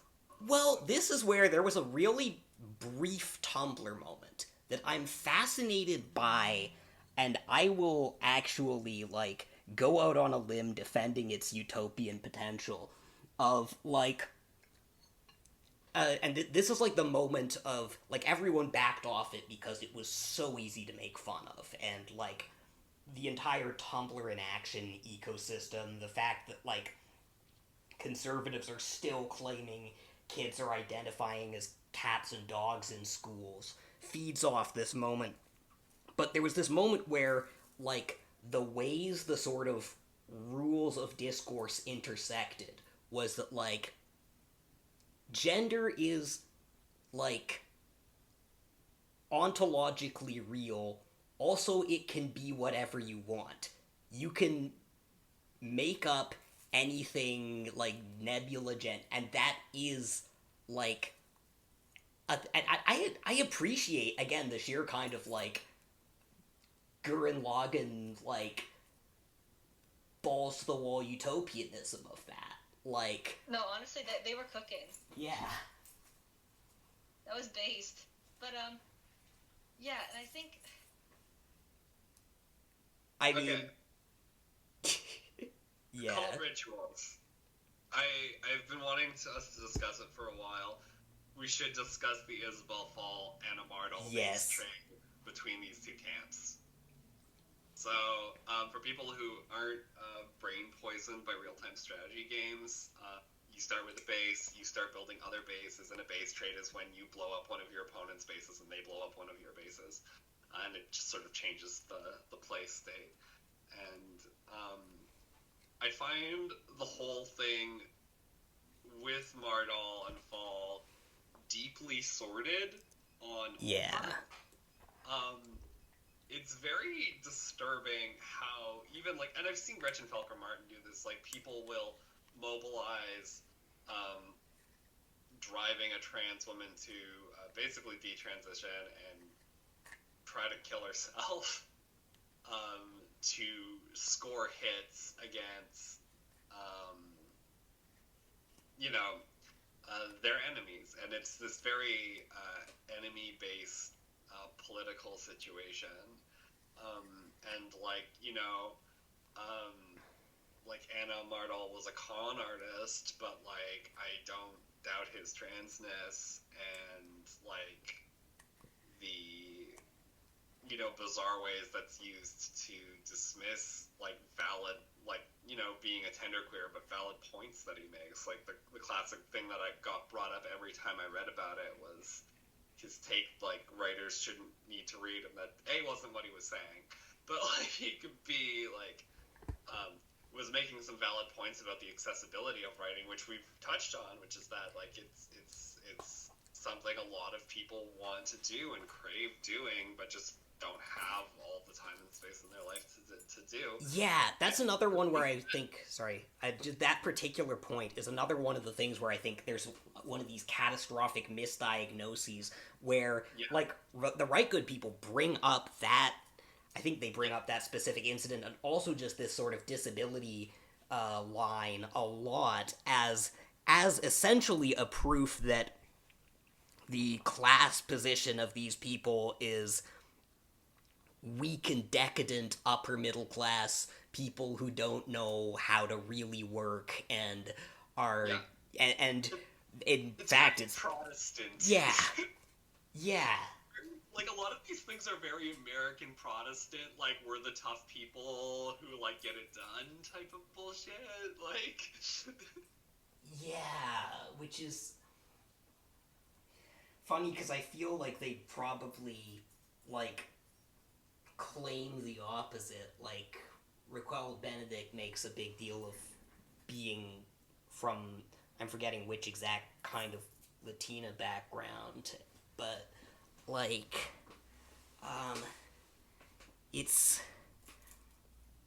yeah, but I and also just the sort of I mean I feel like it's kind of broader than that, Yeah, it is broader than that. It's like, it's this really interesting thread in it of, like, American culture war attitudes. Yeah.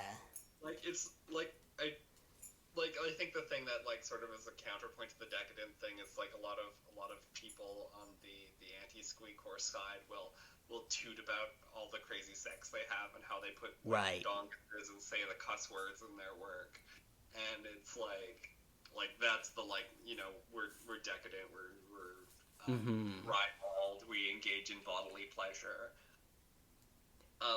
So it is that kind of, like, weird mixing of the signifiers, but when it, like, comes to, like, their work, like, you know, they're talking about issues with, like, institutions, but really emphasize, like, this very professional stance. Like, you know, you can dismiss, like, valid complaints about, like, the reading culture that writing circles require of people. I don't think that is healthy or good or necessary. Like, most writing happens before most books were written. Well, that's the other thing. It's like the people, like, on one hand, people will say that, like, oh, like, the sort of the background of, like, it's okay to not to like have difficulty reading is a reader-writer market culture where you're sort of obligated to be constantly reading other people's new output in order to maintain your, like, reciprocal professional relations where they read your new output and give it 5 stars on Goodreads, etc.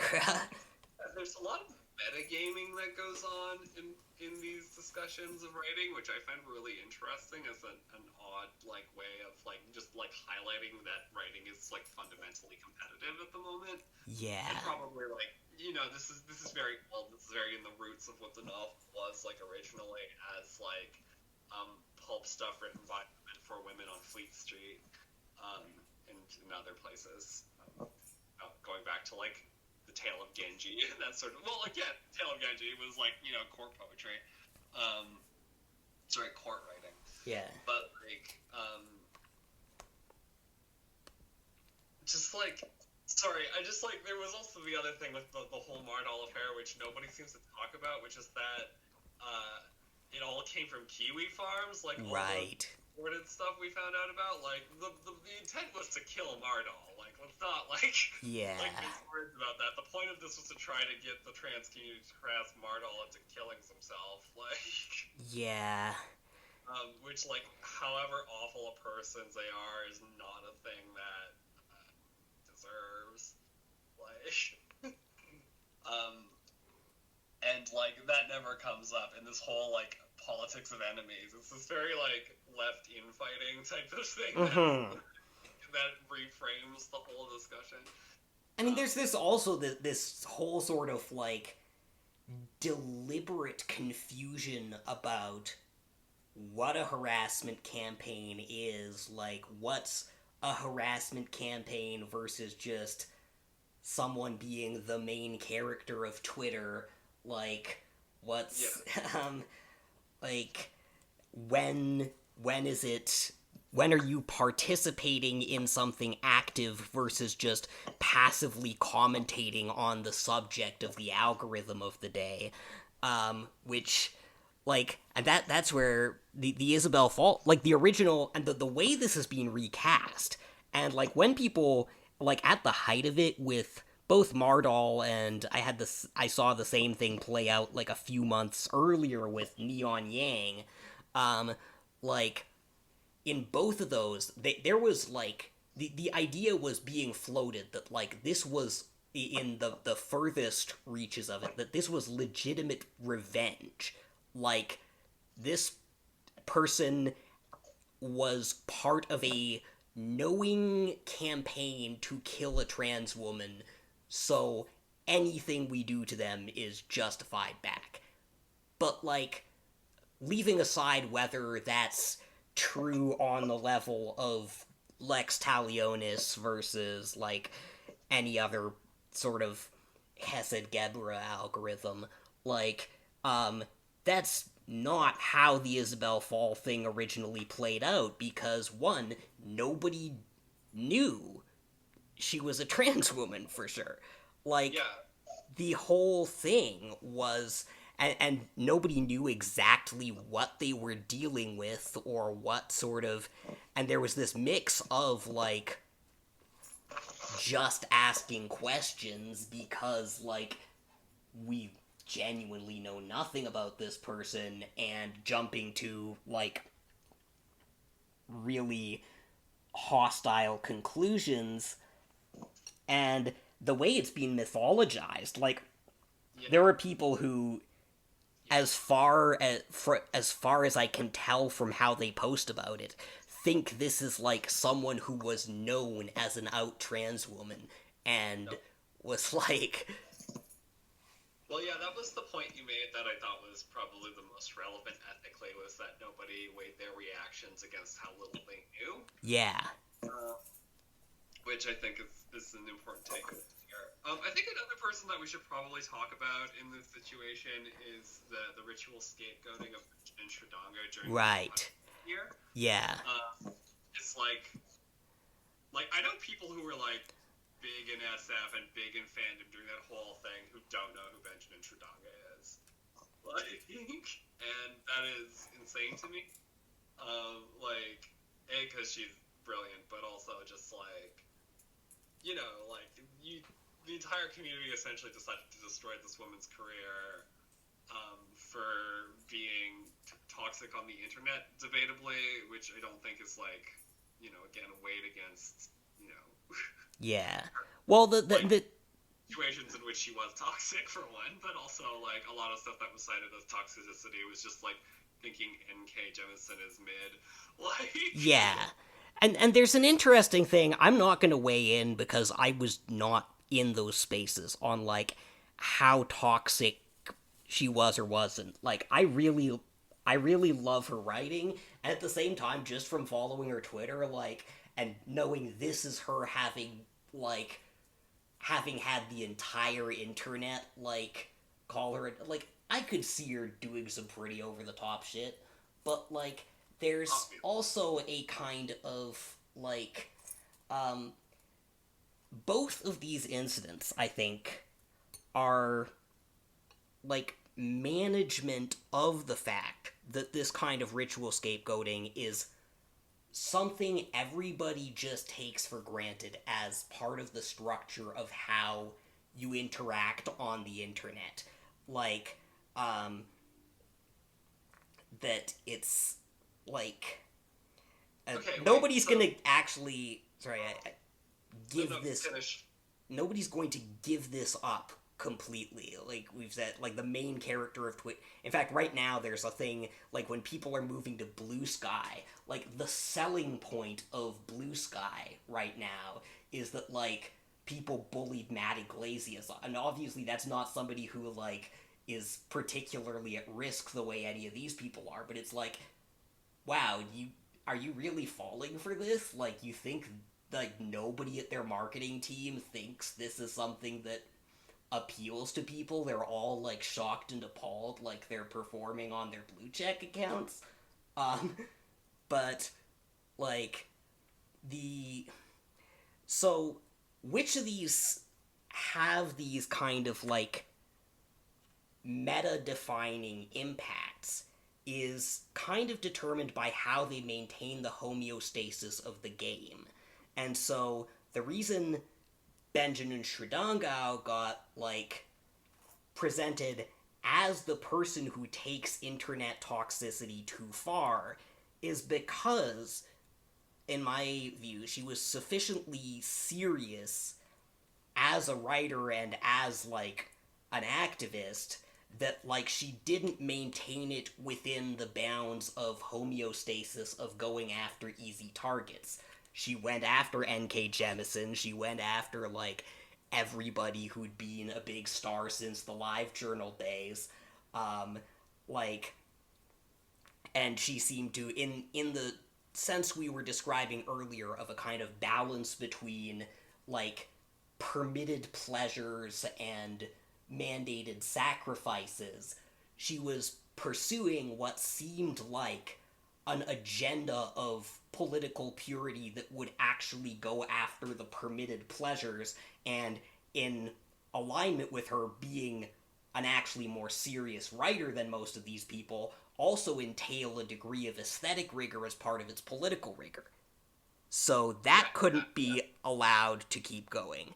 And then Isabel Fall, when you look at the way that story gets, like, reinterpreted in hindsight, the fact that we completely memory hole the fog of war at the beginning, and how intense that fog of war was in terms of, like, how, like, hyper-vigilant people were for dog whistles and alt-right infiltration in the middle of the Trump administration.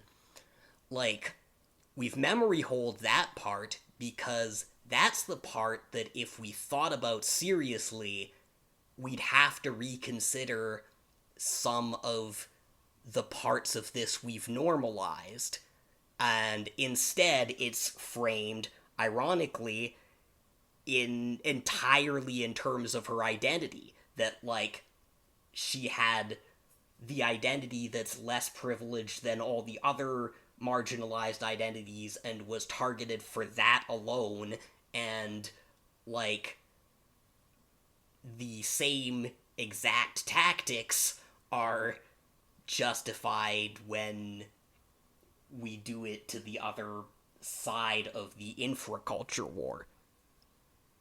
Something I find, like so weird about the whole Isabel Fall affair, too, is, like, I was reading it, and I was, like, looking at it, and I got to the end, and it was, like, I don't see how anyone thinks this was written by an alt-right person. Like, this is I didn't find its points about gender particularly interesting, but they were definitely informed. Like... Yeah. I remember thinking, like, because, like, at the time I heard about it, like, I think the people I heard about it from thought it, did not think it was a trans woman. And I was like, well, I could see this, like, at most being, like, the kind of, like, relatively smart old school TERF who is actually coming out of a radical feminist tradition that has, like, an actual critique of gender, but sort of knows something about it being socially constructed and just sees the way out being a, like, thoroughly abolitionist kind of approach. Yeah.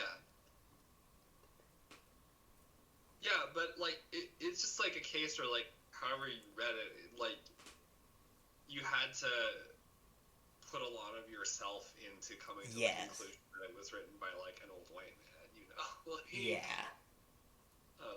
And, like your point about the paranoia and vigilance, like, it's interesting to, like, this is, like, something that is completely indecipherable, and I'm wary of, like, us ending up in a death spiral of discussing cancel culture as a thing, but just, like, the extent to, like, going back to, like, what's going on in the people who write Squeecore stories' heads, like, how much is care, how much is worry, like, how much of the, like, aesthetic staidness and, like, unwillingness to, like, deal with serious things or, like, plumb serious questions or, like, even have serious fun. Like, I don't find the fun stories very fun. I find them really, like, boring. Like, they're funny in the way, like, a funny ad might be funny.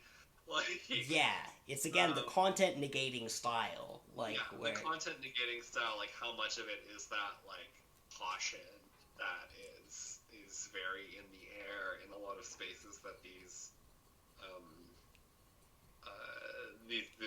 community spaces, and like when I was in them, I heard people complaining about that. Like, I mean, everywhere, my position on cancel culture is that, like, every single, like, woke type space I've ever been in, at every different, like, resolution of the fractal of that, and I've been in practically every resolution of the fractal of that, somebody has, like, some moment where they're like, yeah, obviously this is too much, obviously this is ridiculous, But it's different at every, like, local minimum.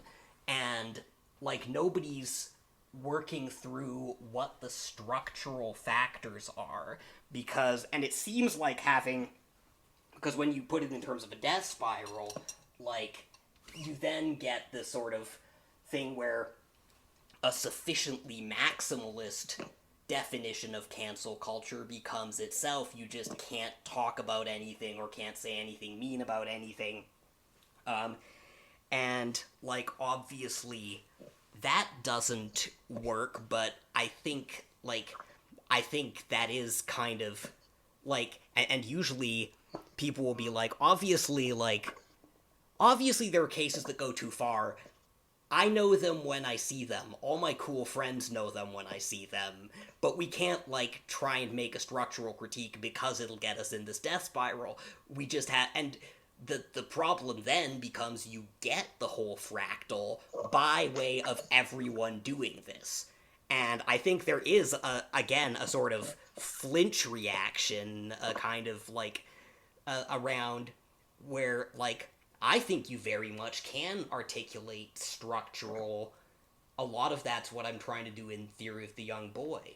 And to be clear, when I do this in Theory of the Young Boy, I'm not just talking about political moralism on the left. I'm talking about the same factors, and I think this is really important, driving the kind of, like, radicalization spirals on the right. And, like...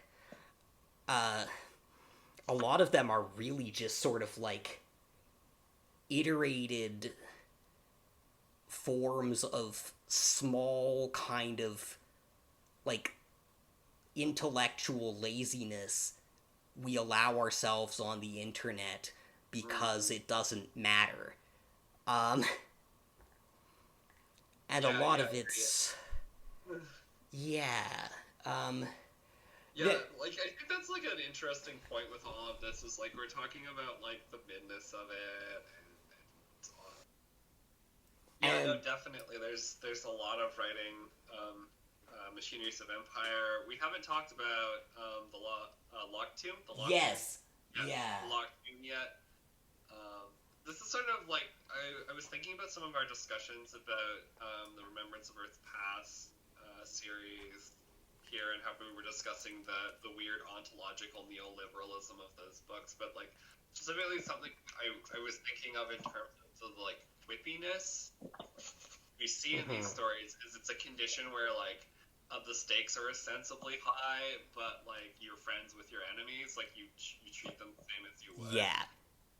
Which is the opposite of how you act on the internet, where, like, somebody like Isabel Fall might vaguely be an enemy based on a meme they used in the title, then it's like, that you have to, like, suddenly it switches into, like, full, Dark Forest mode. Full Dark Forest mode. But, like, I was also thinking about, like, you were talking about, like, these stories where nothing happened, and, like, obligatory Delaney reference, like, Through the Valley of the Nest of Spiders is showing that is very doable. Yeah. Well, so does Slice of Life anime. That's my model for half my solar punk stuff. Yeah, like, it's very much a doable thing. So, like,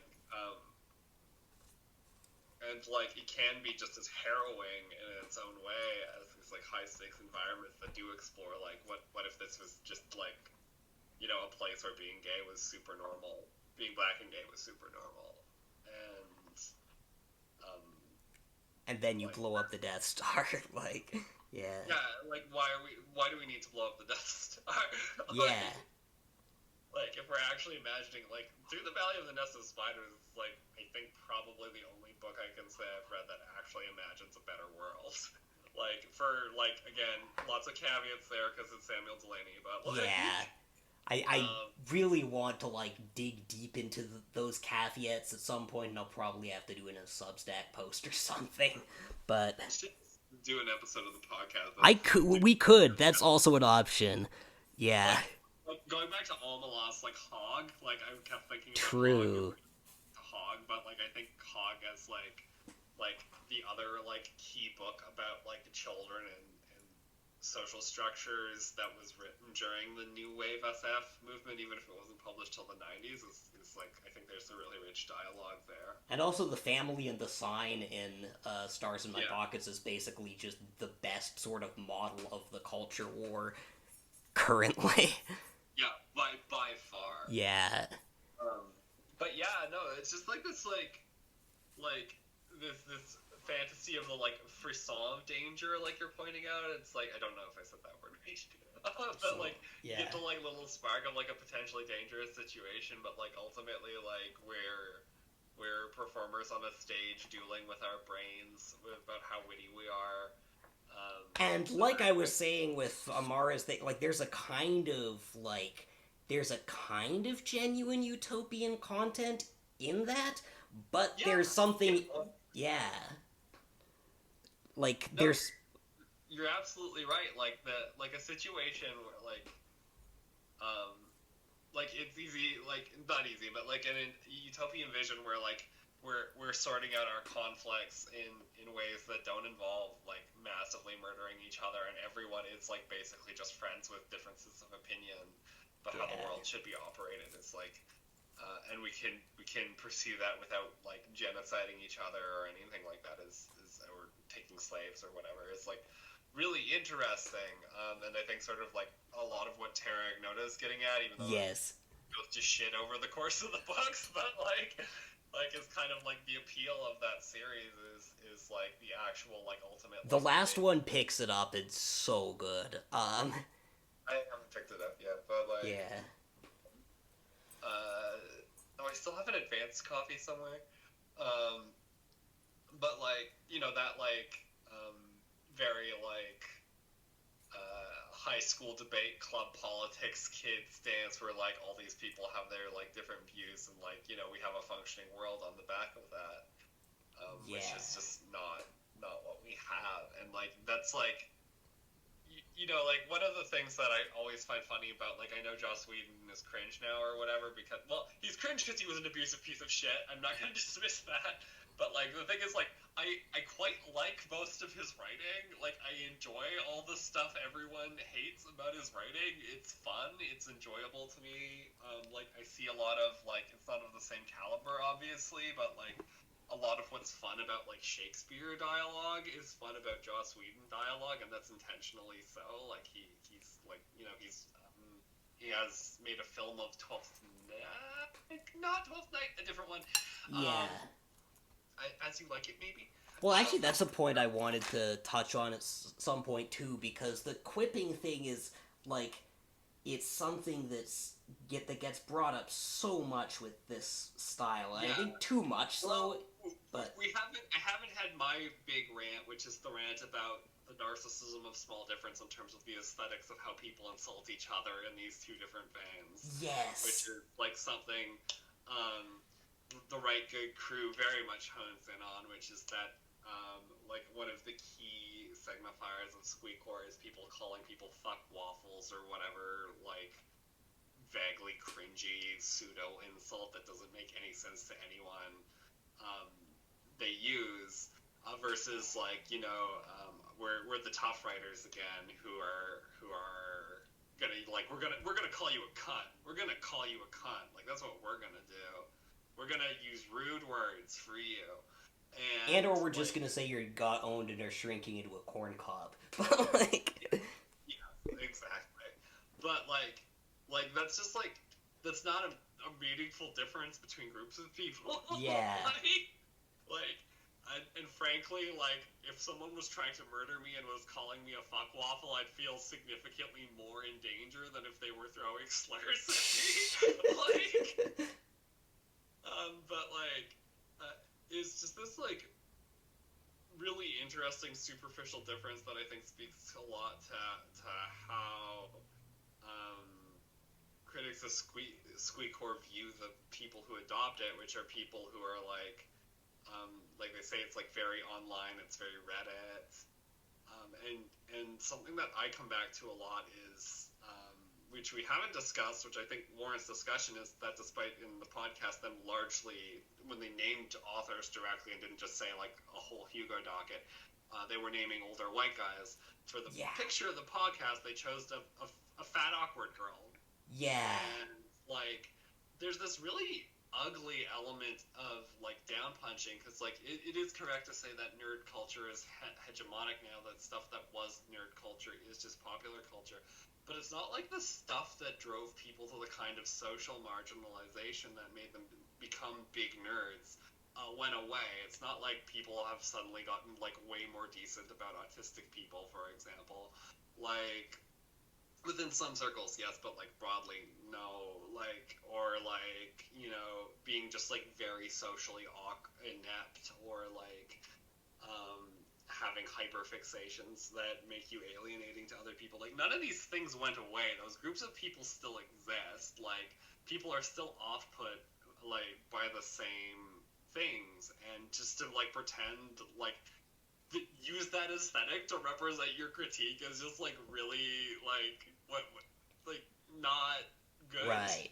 And per the misidentification I was talking about, I think it's also one of the things, like, when I was like, oh yeah, I recognize this thing, like, exactly what it always felt like to me, and what even, like, the old anti-SJW kind of critiques, although they would also do that same sort of, like, cup game with it, was that it was a kind of gentrification of nerd culture that's come in, and now there's a weird double dynamic where on one hand you have these like even more marginalized groups within the original Gen X like comic book guy nerd culture coming up and taking over, and simultaneously you have like these giant corporations coming in from above being like, we can make a shitload of money off this.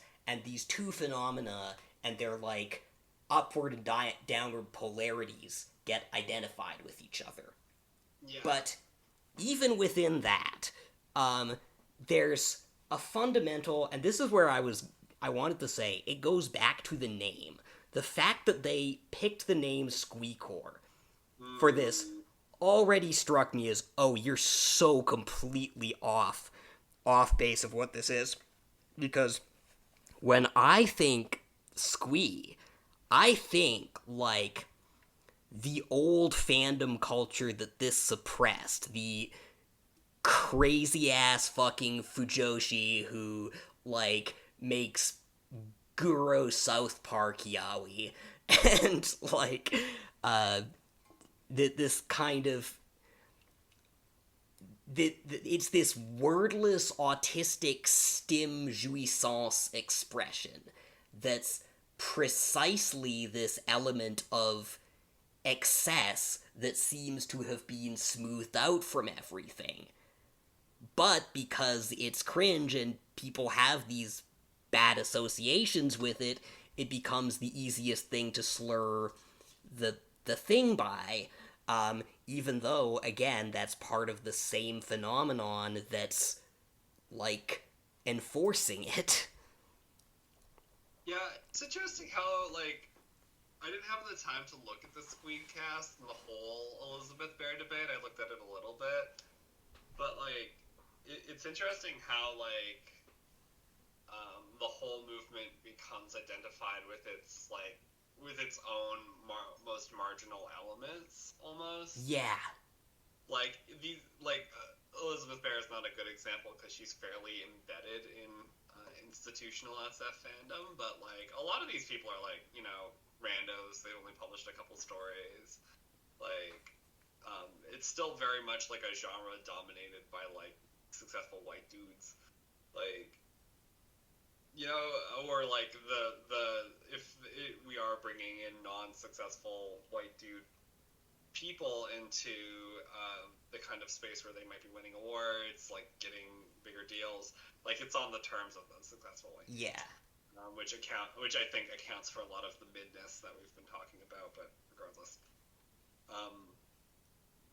Yeah, and it's just like, it's just this like weird down punchy element. I don't like it. Yeah. Yeah. Again, that's been part of, I think, the fabric of, like,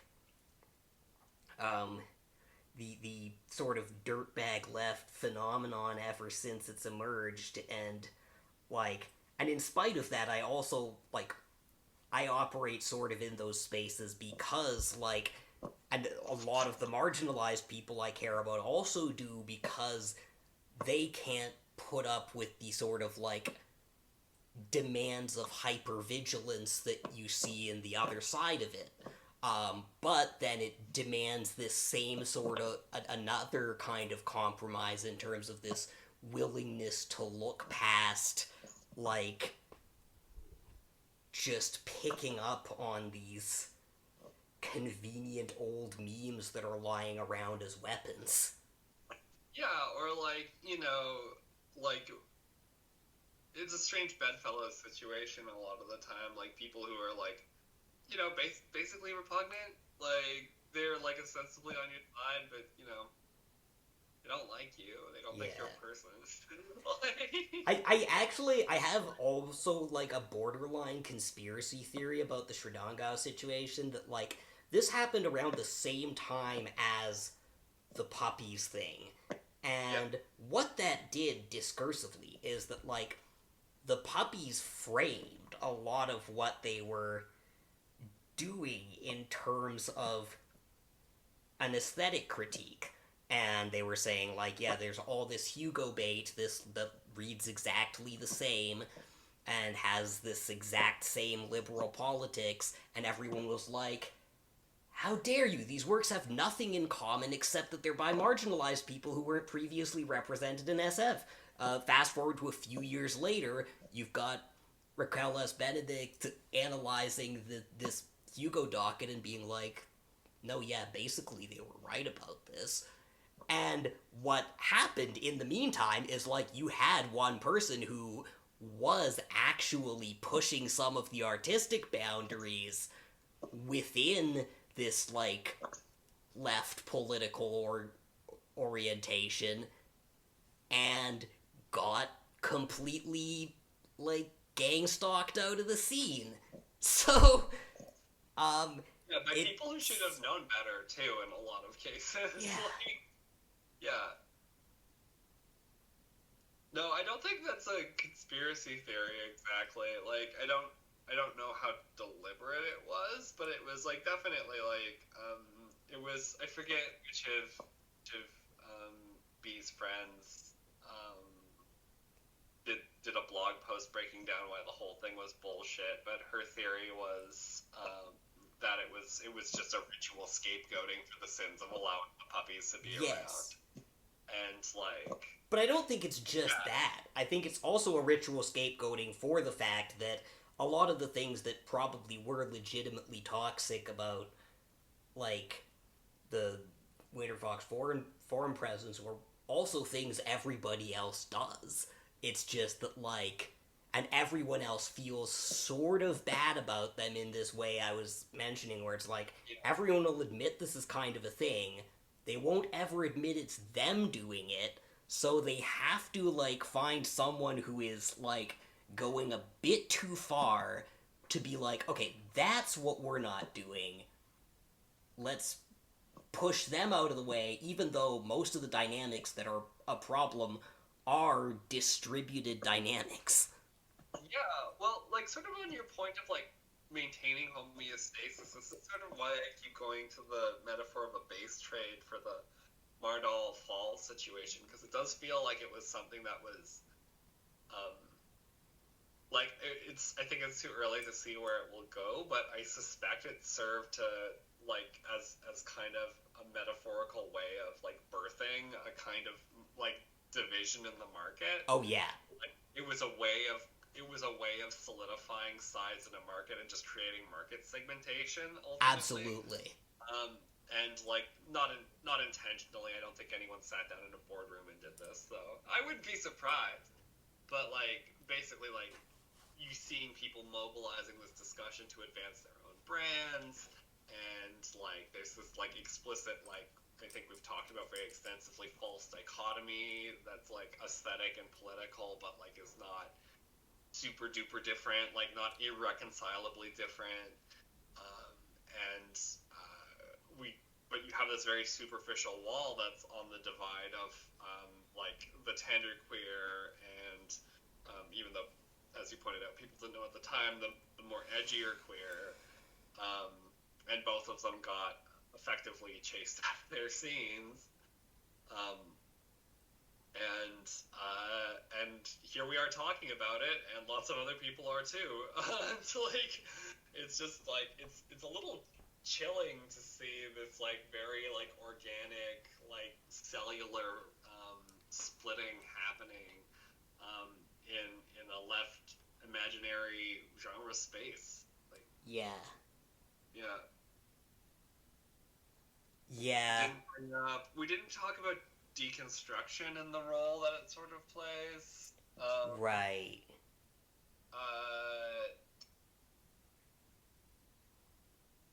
Yeah, like things like red shirts.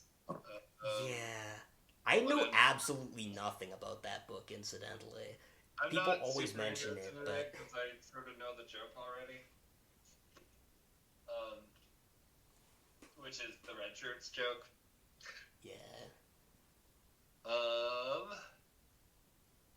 Well, that actually, the deconstruction thing ties into a point I almost asked when you said the Dune thing, where it's like, so what is the actual base, like, of this database that everybody's referencing? Like, what pool of canon are people drawing on? Because, yeah, there is so much that's just, like, referencing these supposed tropes, but there's also, like, seemingly very little literacy in the things these go back to. Yeah, well, that's what's interesting. Like, you were talking about the fairy tale thing, and the thing I kept thinking was that, like, the actual reference, it's not pointing far back to the original fairy tale. It's pointing to Neil Gaiman. Like, right. It's like it's pointing to the people who did go back to those things, but it hasn't actually done that itself. Somebody once told me the world is gonna roll me. Sorry.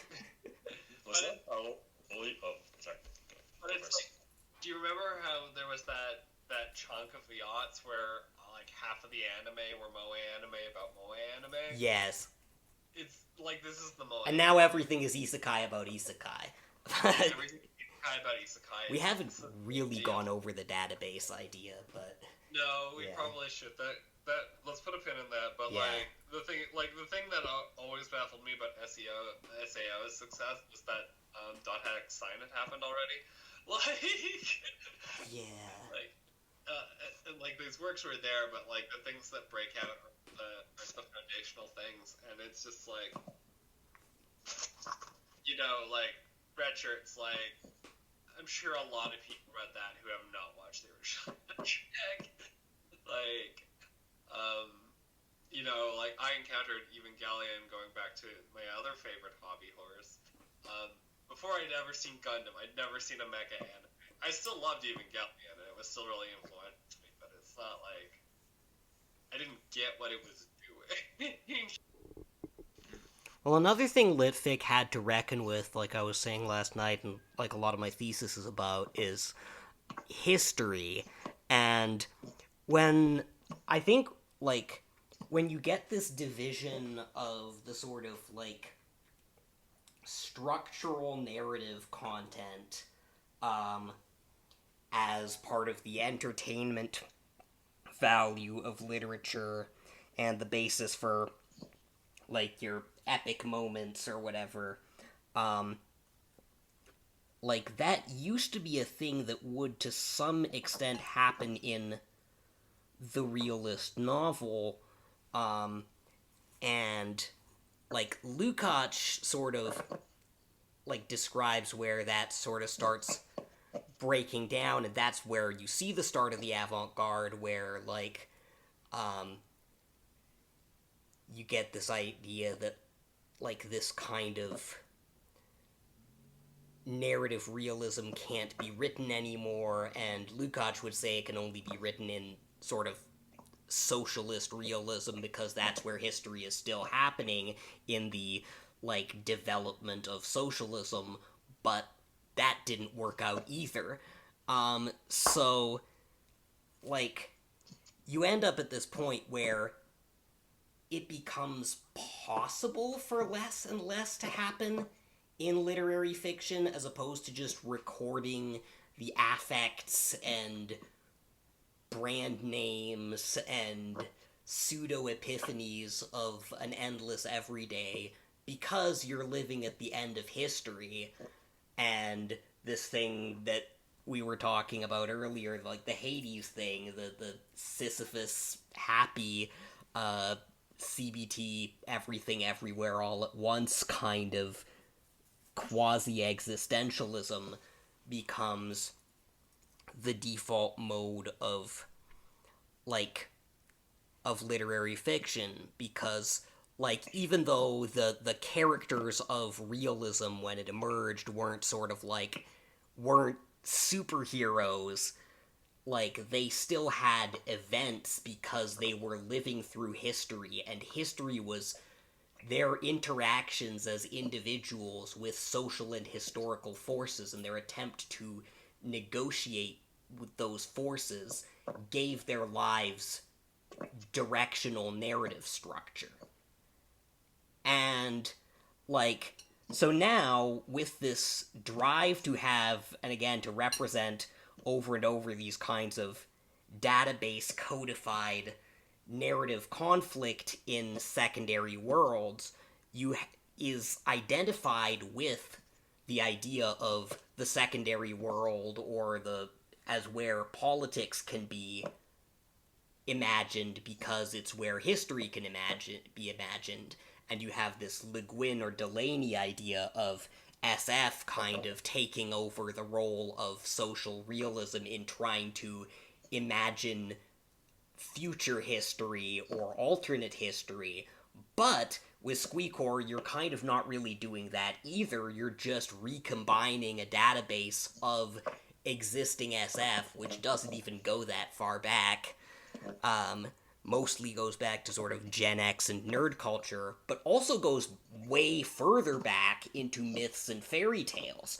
And I was thinking about this more when I was reading the Mardoll, and thinking, no, this is also part of what's going on with this whole fairy tale motif, this whole return of the fairy tale, which I'd, like, analyzed in one place a couple times on Twitter as, like, a kind of source for this recombinatory database storytelling where there's less emphasis on originality because you're tapping into what was originally this oral tradition of storytellers just riffing on each other, and that's kind of closer to what fandom does, etc. But it's also this kind of, like,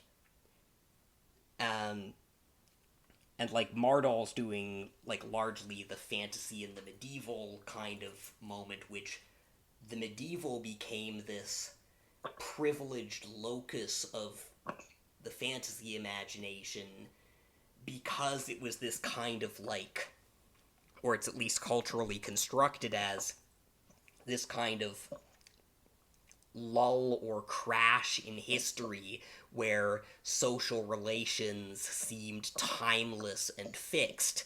And then in fairy tale, in particular, you have, this is my mom's obsession that I'm bringing into this now, you have all these stories of, like, magical class mobility, which is kind of similar to these, like, identity-based technicalities Mardoll keeps pulling out, where, like, there's no realistic way to imagine a peasant getting to be a king, but you could discover the glass slippers, or, like, solve a bunch of riddles and rescue the king's daughter, or literally, like, put your cat in boots and send it to the, like, nearest castle and be like, look, I got swag, I'm rich.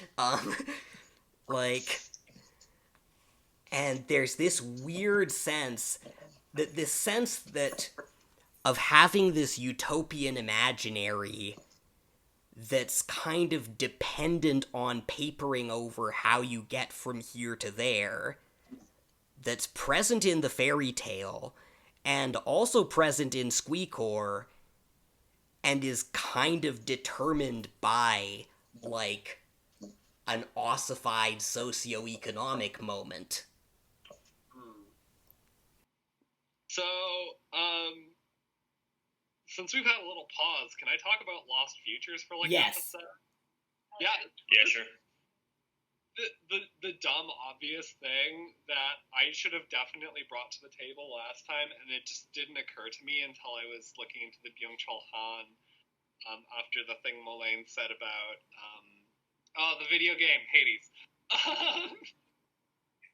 Where I was like thinking about this idea of like play and work becoming like deeply blurred. That's the internet, baby. Sorry.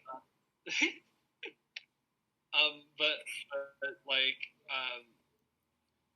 this like really classic idea from Mark Fisher, which is the slow cancellation of the future, and I think there are ways to be critical of it. So like he's talking specifically about electronic music at a time where he felt like it was at a dead end and recycling itself, and to me like the time he's talking about is when I was getting into electronic music and there was a lot of exciting new crazy stuff at like Flying Lotus, like Boards of Canada,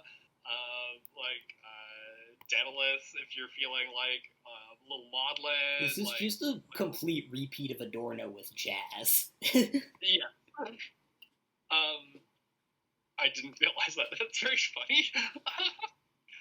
But, like, I think that Squeecore, with its embeddedness in SFF, touches on this in a really interesting way, because it's, like, the whole, like, keystone of SF as a genre, like, originally, is, like, thinking about possible futures and what happens when, you know, all the writers in the 50s are talking about stuff that's going to happen in 1998 or 2000 or 2010.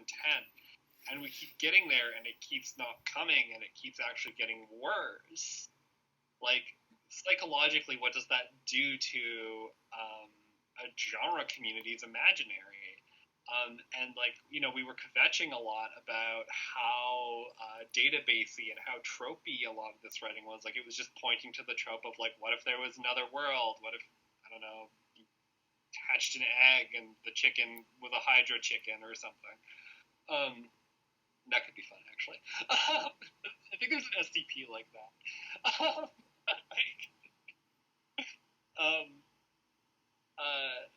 And, like,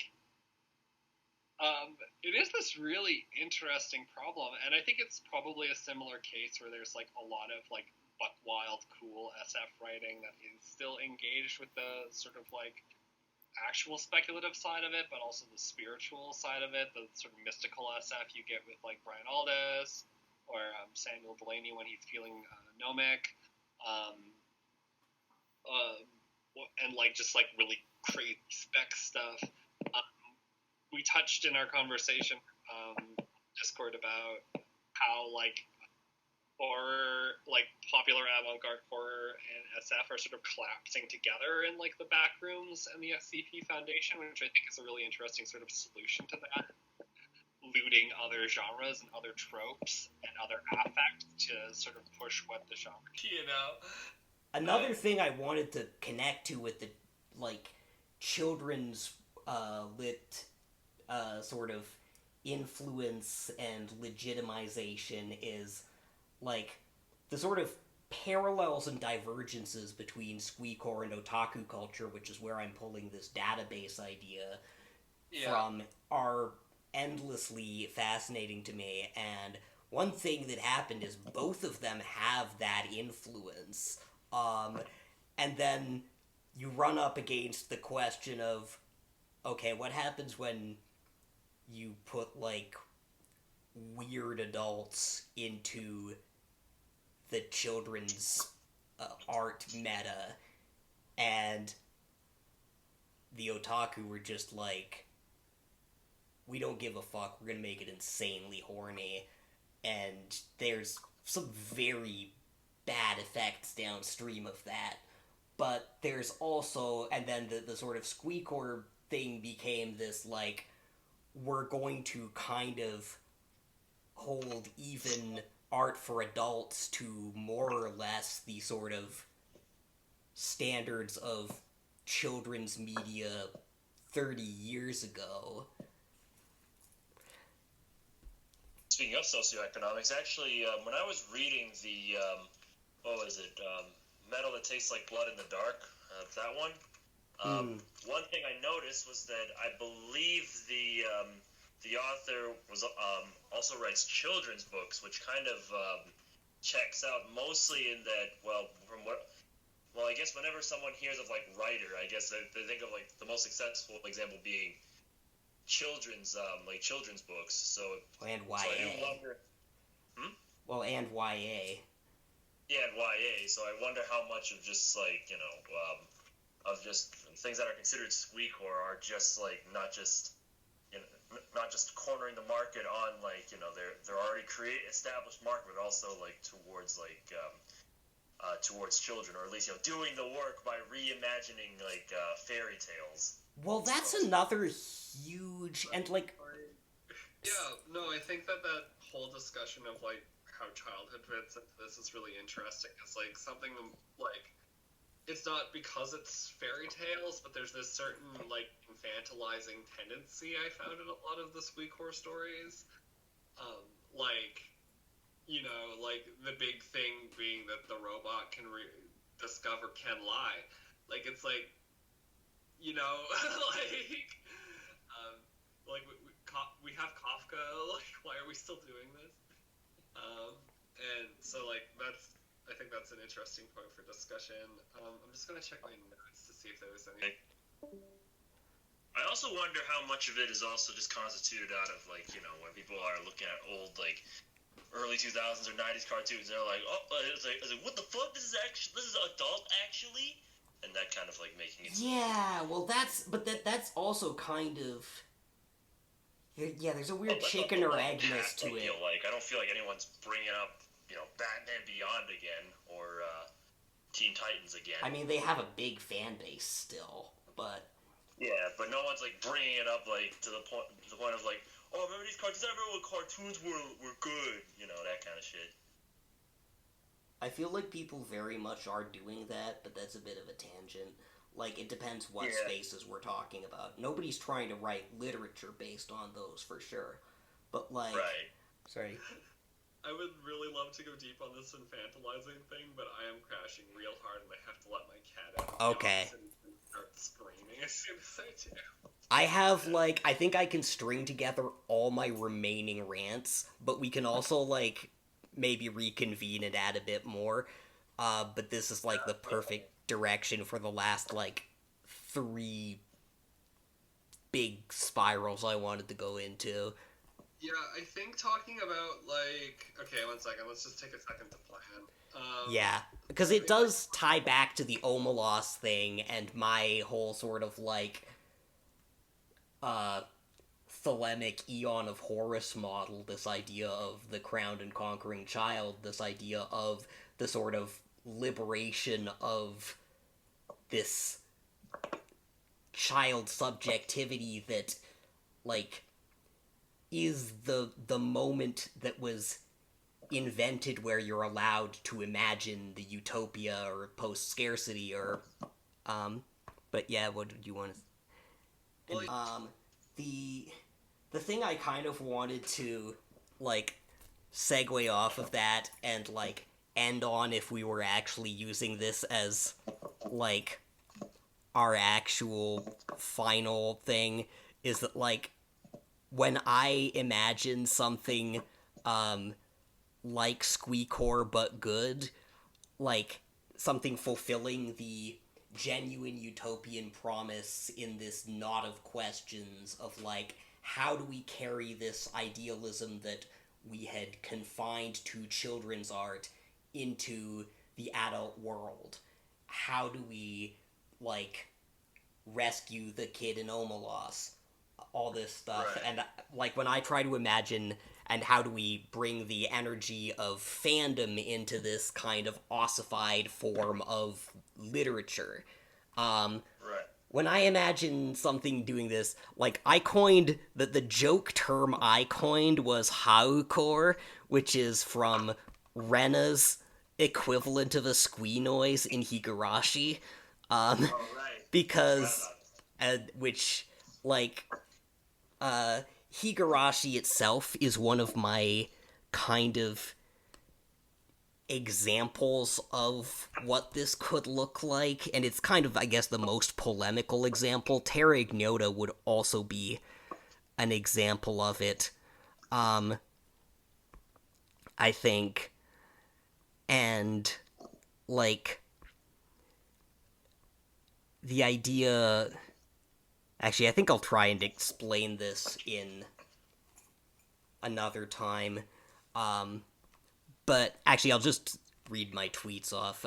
Willing to confront every brutal, compromised reality of the world it wishes to abolish, while injecting fandom/otaku indulgence as a utopian principle, and demonstrating with irresistible narrative logic that fate is thinner than a sheet of paper. Driven through all these contradictions by an ethically scrupulous, libidinally affectionate, horny asexual, autistic intensity. And on that note, I think also the resolution that would pose to this problem of conflict and problem of narrative mechanics would simply be the solution, like, would ultimately be the solution that the old school fangirls discovered.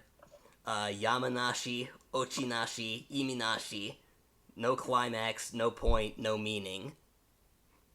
Which is the basis for the abbreviation Yaoi, if anyone doesn't know the joke I'm making.